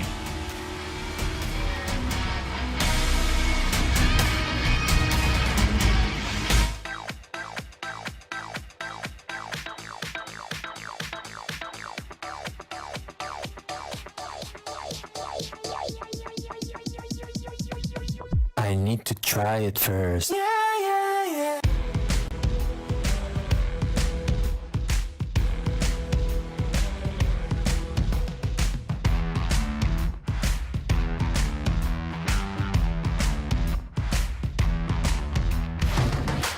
When you want to be the best, you can't settle for the rest. For anything on iRacing, there's just one name you need: Makoni. We now provide the best of the best in setups, paint schemes, coaching, broadcasting, and event organization. With cars across all 4 license classes, we have what you need to hit the track with confidence. Grab a subscription and save money while going fast at McConeySetupShop.com/subscriptions. And remember, at Makoni Setup Shop, there are setups, but your victories.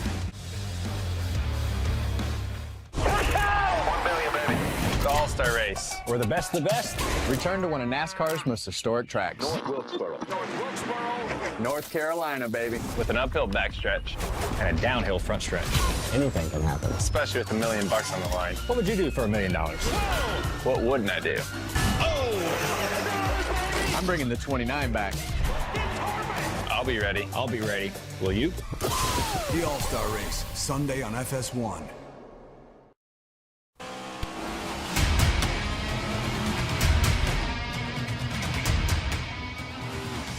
Continuing coverage of tonight's race is brought to you by Coca-Cola, the official fan refreshment of eNASCAR. By Logitech G. Through design, engineering, and a love of driving games, Logitech G takes racing simulation to another level. Logitech G, the official wheel and pedals of the eNASCAR Coca-Cola iRacing series. And by Makoni Setup Shop. Makoni Setup Shop is the original iRacing setup shop and is trusted by real-world and virtual professionals to get the job done. Visit MakoniSetupShop.com to see why they are the official setup shop of eNASCAR and choose a subscription to save money. Makoni Setup Shop. Our setups, your victories. 45 laps to go the next time by as Ryan Luza continues to lead this race. Still one of the stalwarts who is yet to come down to the pit lane. 75 laps. I know there was a yellow sprinkled in there, but 75 laps those top four have made it, Alan. This is intriguing, and in poker you'd use the term pot committed. They're so far past pot committed right now, these top four. You just have to imagine they're running out of, well, finally Timmy Holmes comes in, but these top three now are just going to run it out of gas, right? I mean, is that the strategy? Because the only option is to stay out there and hope you can catch a caution. And we have the 40 coming in now as well. So people are abandoning ship as their maybe gas tank sort of runs out. But Ryan Luza and Malik Ray out there, Dylan Alt finally pulls into the pits. But those first two out front, they're just going to run that tank dry. I mean, it's the only strategy. If it hits right now, if a caution were to come out, they would look like geniuses. But if they run out of gas, Evan, I guess they're going to end up in the same spot they would have anyway. They are all in and doing really what they can. For Ryan and Malik, who started 38th and 28th respectively, not really having the nights they wanted. They figure, why not try something?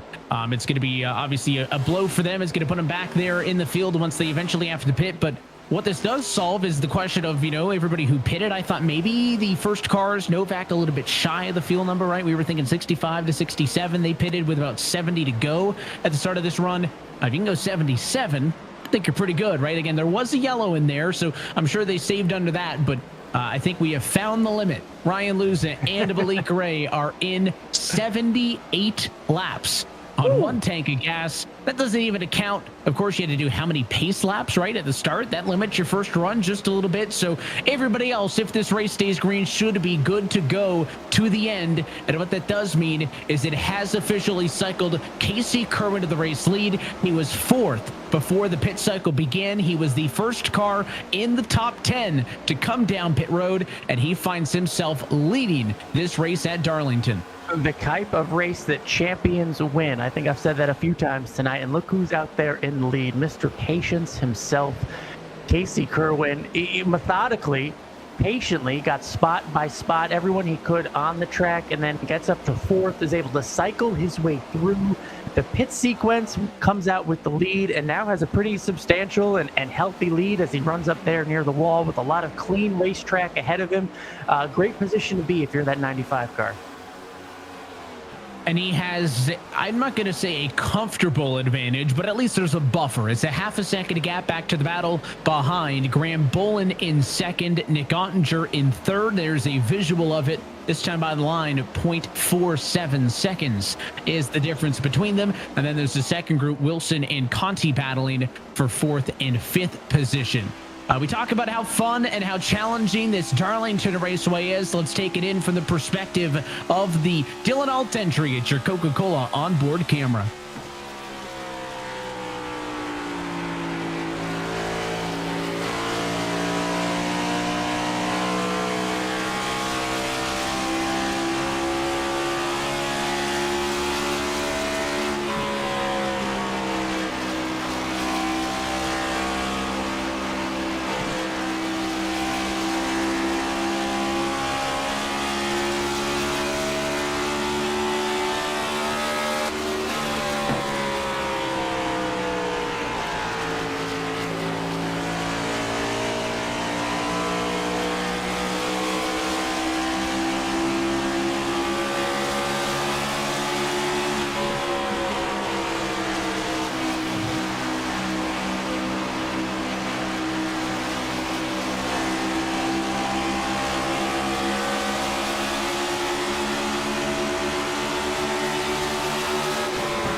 a fast-looking 40 car. Should remind you, Dylan was one of the drivers who stayed out all the way to the end of the run, so he's got about a million lap fresher tires than the cars that he's racing around, but he is a lap down. One of the drivers that was trying to catch that strategy, and it did not play out. Taking another look here with Kevin King's 88 car down on the inside. Ryan Doucette 77 for the Knights. Good, normal looking branded car for the 77 team, starting to become one of those that you can instantly recognize in the eNASCAR field. And Doucette stays ahead of Kevin King. You got Corey Vincent back there as well as teammate, and the one car taking a look to the inside as Derek Bordeaux wants to make something happen. This is all around P27 or so, and we got more throwbacks to talk about as we get down to the home stretch here. And again, I feel like there's 90 of these cars out there, Alan, but maybe that's just a strategy for the two identical ones. Parker White also rocking that Tony Kanaan throwback. Yeah, having a great run tonight in the top 10. Again, anytime you could shout out the boss and race for him, Tony Kanaan, just a Hall of Fame racer, open wheel, Indy 500 winner, a beautiful scheme, and just those colors, iconic how they stick out there. And then we have the South Carolina machine, the true South Carolina for Jimmy Mullis. Every different quarter panel, Evan, has a different an homage, if you will, to some of the best South Carolina racers ever. You can see them there: Sam Ard, David Pearson, Cale Yarborough, Bud Moore. Just a very cool concept, especially for a track like Darlington. Yeah, we've seen that team do special paints all year, and the spirit of South Carolina, as they're calling it, is a really good, unique throwback and an original one as well. And when we talk about throwing it back to yourself, that's Garrett Lowe. Bottom right-hand corner of your screen is Garrett circa 2017. That's a throwback to his Bandolero paint scheme, and that's why it's a 15L tonight. I love it. My first car was a black Volkswagen Golf, so I could throw back to that someday. Yeah. Whenever in the series. That'd be fun. I mean, all black? Did it have any racing stripes on, or are you just going all black? You know, it had a big dumb decal on it, because that's what you do when you are 16, 17. I put right where you'd have a racing number, I had a big Volkswagen symbol on it. It was pretty fun. As long as that's on the throwback paint, I think it applies. We'll look for any teams willing to accept that when we come back to Darlington for a 15th straight season here next year. Here's the battle for the race lead. Again, we talk about the advantage up front. Casey Kerwin's gap has closed significantly. It was almost a half second. Now it's a quarter second. And Casey dealing with lap traffic. Malik Ray up the road, the last car on the lead lap at a P37. That's an element to this battle. And so is Ryan Luza, because he is on the move as another lapped car. He made an aggressive move there on Graham Bolin in P2. These lapped cars, whether they want to or not, are going to have to play some sort of a factor in the battle for the race lead here, because they're right in the middle of it. Yeah, lap cars and try to unlap themselves. That's why they're so much faster. So it'll even out at some point. So right now they're kind of messing with the leaders in passing them, and then once it kind of evens out, these leaders will be passing these lap cars again, so they're not going anywhere anytime soon. So a guy like Casey Kerwin has to worry about the Graham Bolins of the world battling for the lead, but also that lap traffic and unlap traffic in front of them. And that's a teammate. I don't know how teammate orders play out here, but you think those XSET cars want to work together a little bit. Yeah, we'll see if they do play nice. And here are the second, I should say, of those throwbacks. Donovan Strauss at number 51, a machine again, that 92 Williams F1 throwback. Donovan Strauss driving, of course, Williams Esports here in the Coke Series. He rides in the number 13 position right now. He's hoping that's a lucky number for him, and he's got a couple of spots to gain with 30 laps to go in this race. And the final throwback to take a look at tonight, and we've seen it out there on track. We've talked about it, but the throwback from the 7 car tonight is the Kyle Busch 2000 and, all right, sorry, I should say for the 7 car, it is the Kyle Busch 2008 Richmond race. And we've talked extensively about the history of it. I can say, unless I missed it, Blake, there's been no contact yet between Malik Ray and Kevin King. No, that'd be very fun and old school if there was, but not happening yet. Malik Ray representing South Carolina, looking for a better night. He went the strategy route, trying to do what he had to do, but now we have an awesome battle for the lead as we look out front, just behind Malik Ray, because these leaders are going to pass him here in a second, putting another lap on him. But they have to worry about keeping the lead while also battling the lap traffic. Oh, and a caution is out with 28 laps to go. Malik will stay on the lead lap. It is the 43 of Femi Olat into the outside wall. And as the age-old saying goes, this changes everything. Those cars up front thought that it was going to be a four-way battle for the race win, and instead, I'm expecting everybody to be coming down to pit road for fresh tires, and this race just turned from a marathon to a sprint. Absolutely. Those tires are going to be so valuable. Not even a question about coming in and getting that fresh rubber. So it will be all even from here on out when we take the green once again. But again, another chance for these guys to breathe, kind of take their breath. They've been going since lap 9, 10, flat out here at Darlington. So this should set up with less than 25 laps to go. Almost a shootout at Darlington, double file. And I wonder if Casey can defend the top spot if this actually ends up being good for him, right? It was very minimal, but 1 to 2 lap older tires and all the cars behind him, they were slowly reeling him in after he made up all that ground. Now an opportunity to get on equal tires with everybody, but he needs to execute, and he's going to be in pit stall number 14. Graham Bolin entering pit road in second, going to have the number 1 pit stall. Let's take a look and see what happened as the 43 car was on the inside of the 17. Again, they were fighting down off into turn number 1. And not quite clear. That looks very familiar. That wasn't a battle for the race lead here tonight, but that kind of contact looked pretty familiar if you were watching the race this weekend. That had some Chastain Larson vibes. Here's the view from behind on the Wendy's onboard with Colin Keister, and yeah, commit to the corner, try to get clear, not quite, and 43 is the one who ends up backwards facing the outside wall. We'll race off of pit road, and it is notably not a win off pit road for Casey Kerwin. In fact, he will come off of pit road third of those who pitted. Colin Bowden and Bobby Zelensky, I think, went with a 2-tire call, and they'll be the first cars off pit road in P5 and 6. We also have 4 cars not taking any service. That'll be Derek Justice, Garrett Lowe, Daniel Falkingham, and Malik Ray, who go to the top 4. Justice and Falkingham will bow out this time, but it looks like Lowe and Ray staying put. This may not be very fun for them, but it's going to be very entertaining for all of us watching, Evan, because tires matter here. With 25 to go, I think that's just way too much time for Garrett and Malik to have any shot being out front. Even those 2-tire calls are pretty interesting with 25 laps to go. Any slight advantage that track position gives you, I'm already questioning.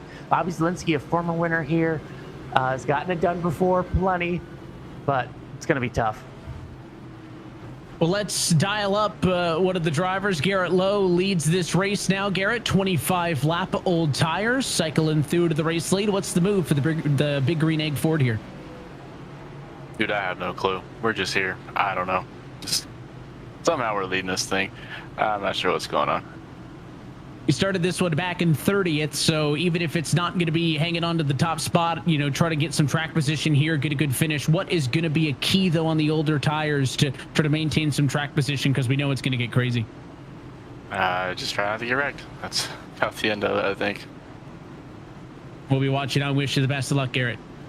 Thanks. Your race leader started 30th. Garrett Lowe, right now, your biggest mover, plus 29. That's courtesy of staying out, Alan. It is worth noting, and the race leaders were on 37 lap old tires, 38 lap old tires. Garrett's are 26 laps old. Malik's are 18. I know that's better, but I still don't think really good. I think it's still going to be a challenge. Yeah, absolutely going to be a challenge. That's how much tires matter here. That even a matter of 10, 12 laps will make a difference. Maybe not the first lap, but certainly as this plays out.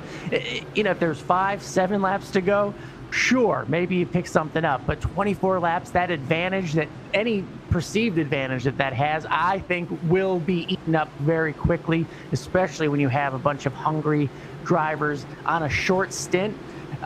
It's going to be very tough for those first, say, 4 cars there. Maybe Bobby can steal it. Colin Bowden, we've seen him be up front before. Those 2 tires, I just think the advantage, it's going to turn into a disadvantage quickly. Second yellow of the night going to fall behind us. What do the following 23 laps look like? It's the old tires for Lowe and Ray on row 1. 2 tires for Bowden Zelensky on row 2, and 4 tires for Casey Kerwin on back. Green flag in the air.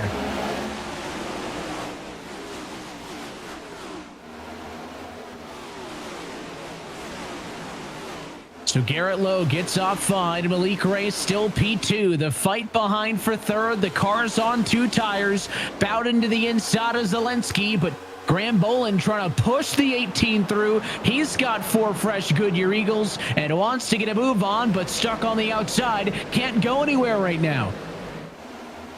Hard to make up any ground. You have some cars that are slower than others because of the tire situation. You have to preach patience here. That's why I'm looking at the 95 of Casey Kerwin, see what he could do. Back here in the field, Steven Wilson trying to find a spot in line after being so strong throughout the night. Again, if they can just stick with, get these few laps out of the way, I think we'll see the faster cars, the newer tires really show themselves. You just have to have patience in these first early laps. Bolin was able to get by on the high side. The 95 of Kerwin followed him, so they've been able to make a couple of the moves. And now Bobby Zelensky up to the number 2 spot. He was able to get by no problem. It's the catch-up game for Bolin, for Ottinger and company, as they all now set their sights on Malik Ray. Caution behind, 3rd yellow of the night. They scatter off of turn number 2. I don't see any cars pointed the wrong way, but could it be a situation like the first yellow of the night where a couple cars get together, it chucks everybody up, but it is a caution flag. Something happened in turn 2. Possibly a domino effect. We'll check it out here. But this is a positive for Malik Ray. The more cautions we have, the better these cars with the older tires will fare, I believe. They just have to see how this plays out. But that was a good restart, getting as much real estate in between you and the rest of the field as you can before that advantage of newer tires really kicks in. It was interesting. It was Malik who was able to get around low for the race lead. Again, his tires a little bit better than Garrett's, so maybe not necessarily a shock, but the drivers on the fresh tires have gotten to him. Zelensky on 2 fresh tires up to 2nd. Bolin on 4 fresh tires is up to 3rd. Let's wind it back. We'll take 2 looks at this one. You're looking for the 17 car of Caden Honeycutt. Maybe checks up a bit for the 27, and a little bit of help. It looked like he saw something brewing up the road that he didn't like, and when he lifted a little bit, it was a big run for Colin Keister. Keister got into him. That's where the touch was that started it. Now let's see what happened with the 55.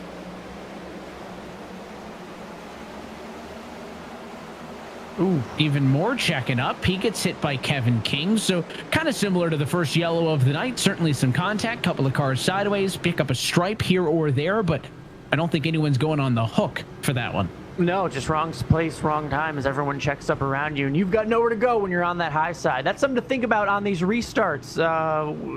Again, I reference back to Sundays. That's the world I come from, Evan. But there was a lot of question about where you want to be on the outside or the inside. Let's talk to our leader, Malik Ray, who is on older tires, representing South Carolina. Malik, what an up and down race it's been already, and you find yourself in the lead with 19 to go.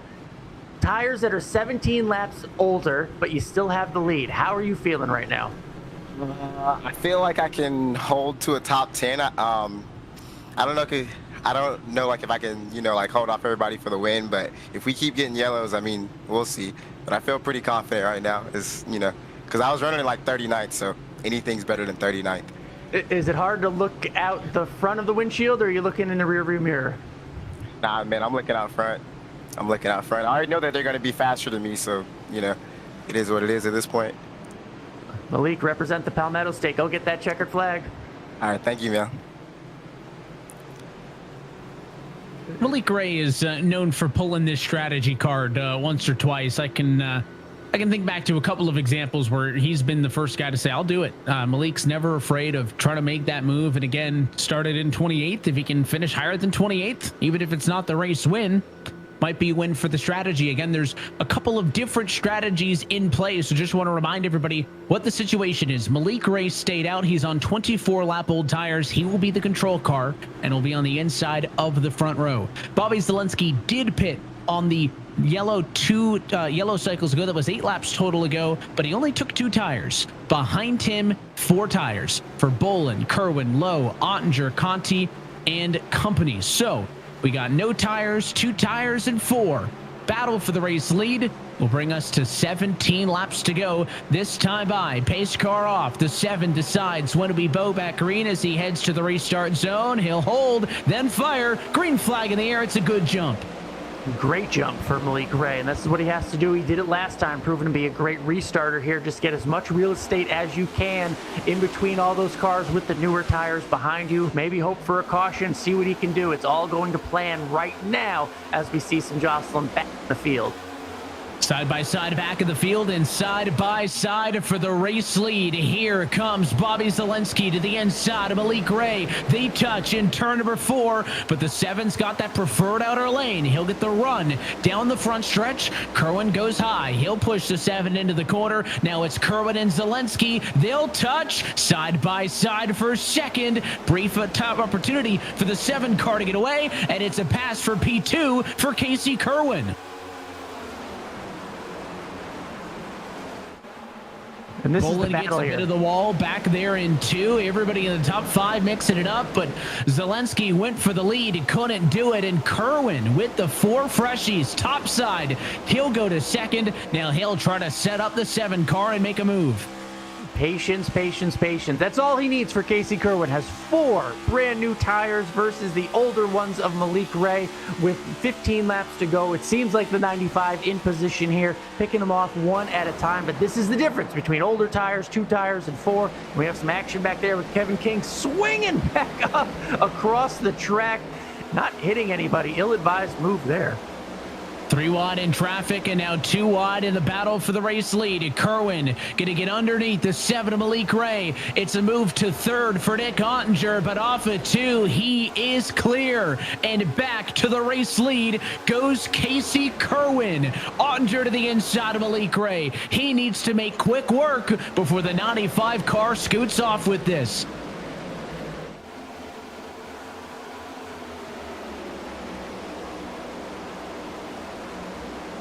And man, is Malik Ray just holding his ground, and he's holding up Nick Ottinger. It is allowing Casey Kerwin to run away with the race lead. The advantage of 4 tires. Malik Ray really holding his own. I mean, to be where he is after this many laps on those older tires and still be out running the field for second place right now, it's helping Casey Kerwin for sure, but it's really helping Malik Ray pay off a strategy that could have ruined his day, but the strategy call is paying off. That strategy, that's not luck. I give it to Malik Ray for what he's doing out there right now. He's out there for himself, trying to get a top 5 finish into the outside wall that time, though, as Nick Ottinger was giving him less and less space with each passing lap. The frustration builds for Ottinger, who's got 4 fresh tires, but it took him 3 laps to dispose of Malik Ray, and it has allowed Casey Kerwin a 1.1 second advantage for the top spot. So Ottinger through to second. Michael Conti follows him through. He'll take 3rd, and that slides Malik Ray back to P4. And with just 11 laps to go, a 1 second lead, that's about as big as we've seen for Casey Kerwin tonight. Really anybody out there through the field. So Casey Kerwin's race to lose right now, as there's plenty of action going on further back in the field as the different tires, different strategies really play themselves out as this race closes.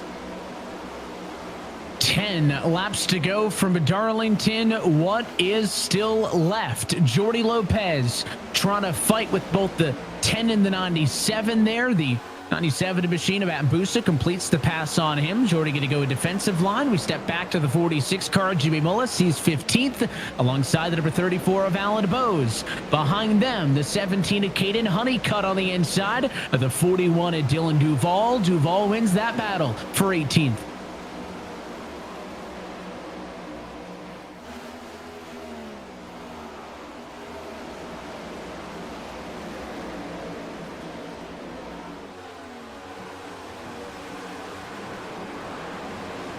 Three-wide battle here, going into 3.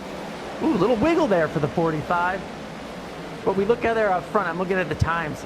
Nick Ottinger closing just a little bit. It was closer to a second, now 3/4 of a second. He's casting his line, trying to reel him in the battle for the race lead. Last lap, about a 1/10 of a second better on Nick Ottinger was over Casey Kerwin. Midfield action continues down the Bowie to backstretch. That's the 40 car down on the inside as Dylan Alt trying to climb back into the top 20 in this race. He's ahead of the battle between Tyler Gary and Kevin King. Here's the battle for 5th on the back. Bobby Zelensky under fire as here comes Colin Bowden. Maines gave him a shot. Busa, Minter, Wilson, your defending race winner. Oh, watch on as that's about 13 cars within a second of each other, and the 69 got loose off of 2. Yeah, the 69, and remember the 18 both took those 2 tires. We're seeing the effect of that now as these laps go on. I think they wanted to see more cautions, but as the laps wind down, the effects of having 2 tires versus 4 really showing itself. But that was the call that had to be made if they wanted to have any shot at winning. It put them in good position. They just have to maintain for 6 more laps. Look at all of the contact. 46 into the outside wall. It's Keister who gives way and allows Mullis an opportunity to save that race car, but patience is thin. Drivers trying to jump on any opportunity they can to get a late race pass, get 1 or 2 more spots here at Darlington. Going to be 5 laps left to go this time by. The 34 car of Bose slides up. He's clear of Strauss. That battle for 14th. Look how tightly packed together, though, these cars are. They're single file, but there's no more than about a half a car length in between any of them that they're all under fire. And I love that tracking shot from behind where you could see just how loose some of them were, and the slightest little wiggle coming off the corner allows another driver to get position and get those important spots. As we look back out front, 5 to go, the gap shorter than we've seen this entire run, less than half second for Nick Ottinger. Is there enough time for him to run down leader Casey Kerwin? Nick Ottinger looking for career win number 20 in the eNASCAR Coca-Cola iRacing Series. His challenger right now, your race leader, Casey Kerwin in the 95, played the green flag pit cycle perfect, which allowed him to cycle through to the race lead, and then on a yellow, went for the 4 tires, took his time, fought through to the race lead. He was as far as a second out in front, but it's less than 4 tenths right now between your race leaders. Closer and closer, reeling him in. This is the type of racing Darlington produces. Did the 95 push it too hard, too fast? Are the tires of Ottinger better than what Casey Kerwin has right now? Is this strategy? Is it the Casey Kerwin trying to hold just a little bit back for this final 2 laps? It's closer than ever. And it almost looked like Casey was taking the hand off the shifter in 4 there and shifting like we saw Mike Conti do in that demo lap from countdown to green. Casey Kerwin, you can see, trying to snake it down. There's the downshift. 5th to 4th gear. Slower corner in 3 and 4. They're going to be looking for the white flag this time by. Nick Ottinger's close, but he's going to need something extra.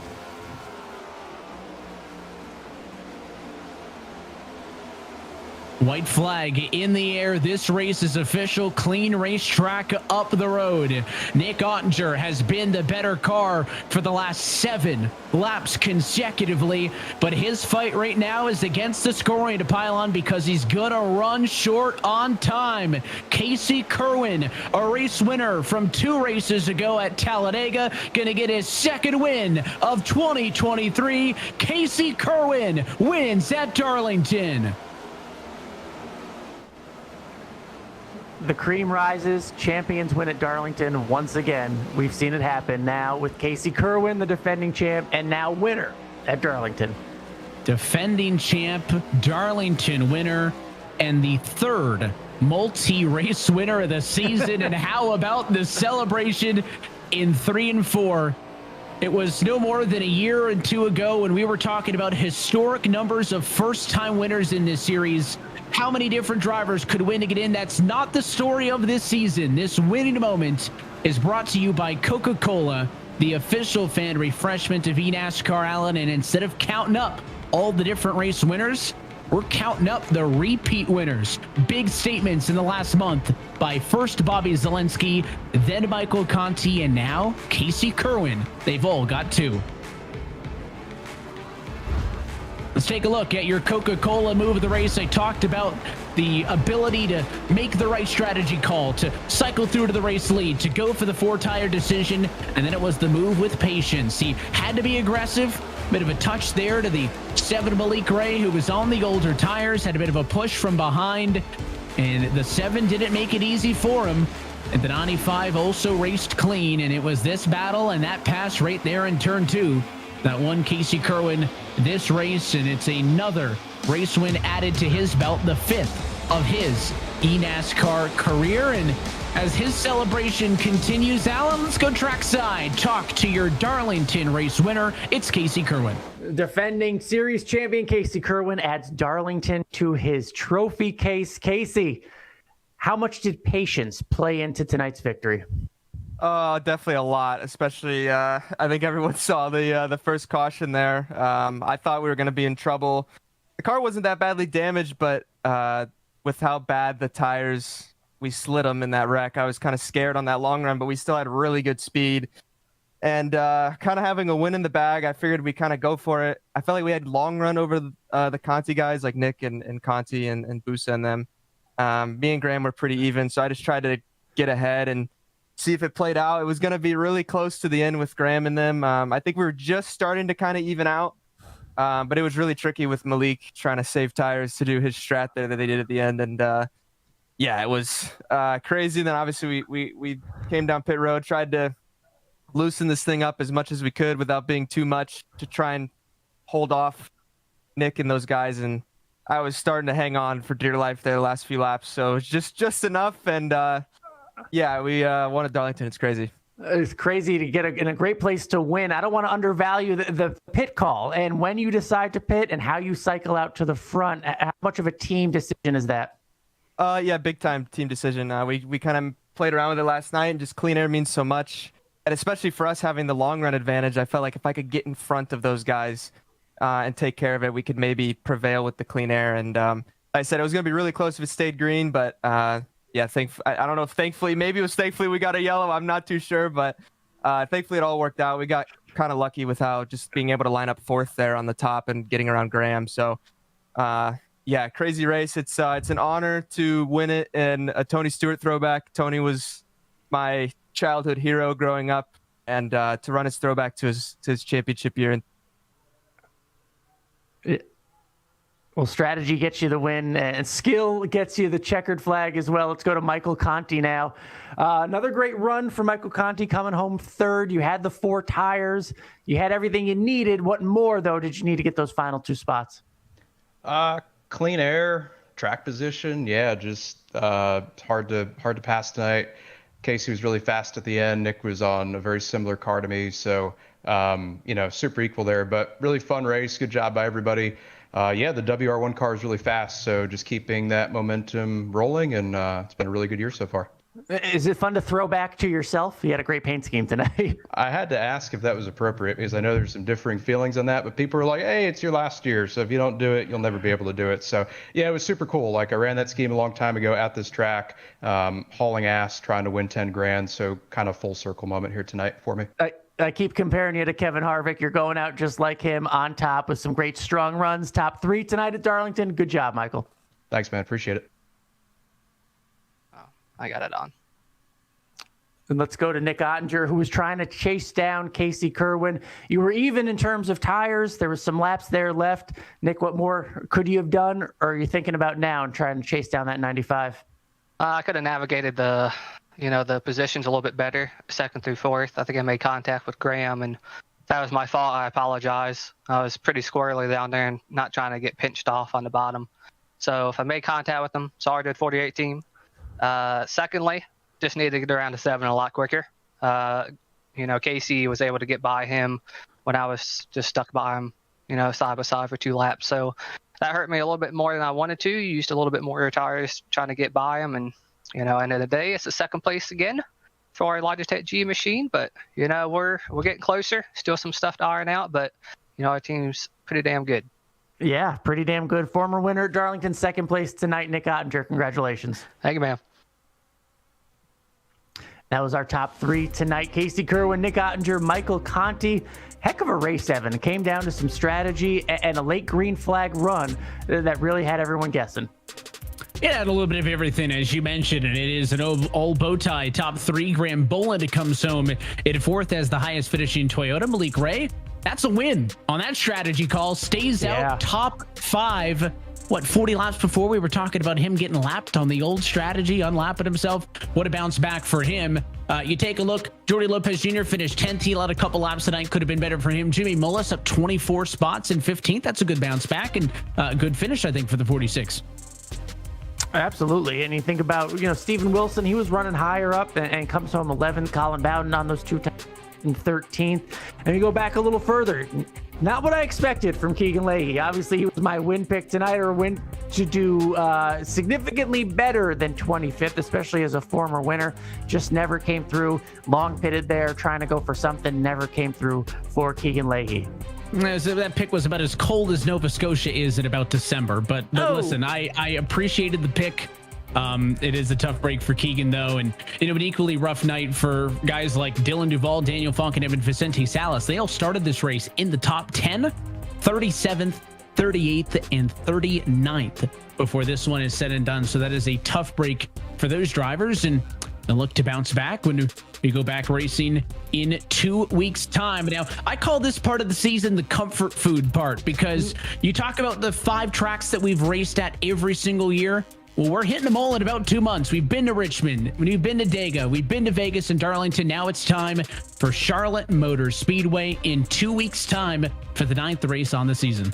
If you've ever heard of a cookie cutter track, well, this is the original cookie, the one that started it all. Charlotte Motor Speedway, that D-shaped oval, the best of the best. Love to win at Charlotte. It's going to be fun. Right up the street for me, Devin. Nice local one for you. And we're going to be back at it, of course, for that one in 2 weeks' time. But until then, that does it for us here tonight from Darlington. On behalf of our entire team at iRacing, Coca-Cola, NASCAR, for everybody behind the scenes making this broadcast possible, and for your broadcast team tonight. For Camille Salazar-Hadaway joining us on Countdown to Green, for James Pike on Pit Road, for Alan Cavana, and myself, Evan Pasoko, I want to thank you for tuning in and congratulate Casey Kerwin. He's a multi-time race winner in 2023. The season rolls on in 2 weeks' time. That one is on Tuesday, May the 30th, from iRacing's virtual Charlotte Motor Speedway. That race and every race of the 2023 eNASCAR Coca-Cola iRacing Series can be found exclusively here on the iRacing Esports Network. Till next time, good night from Darlington.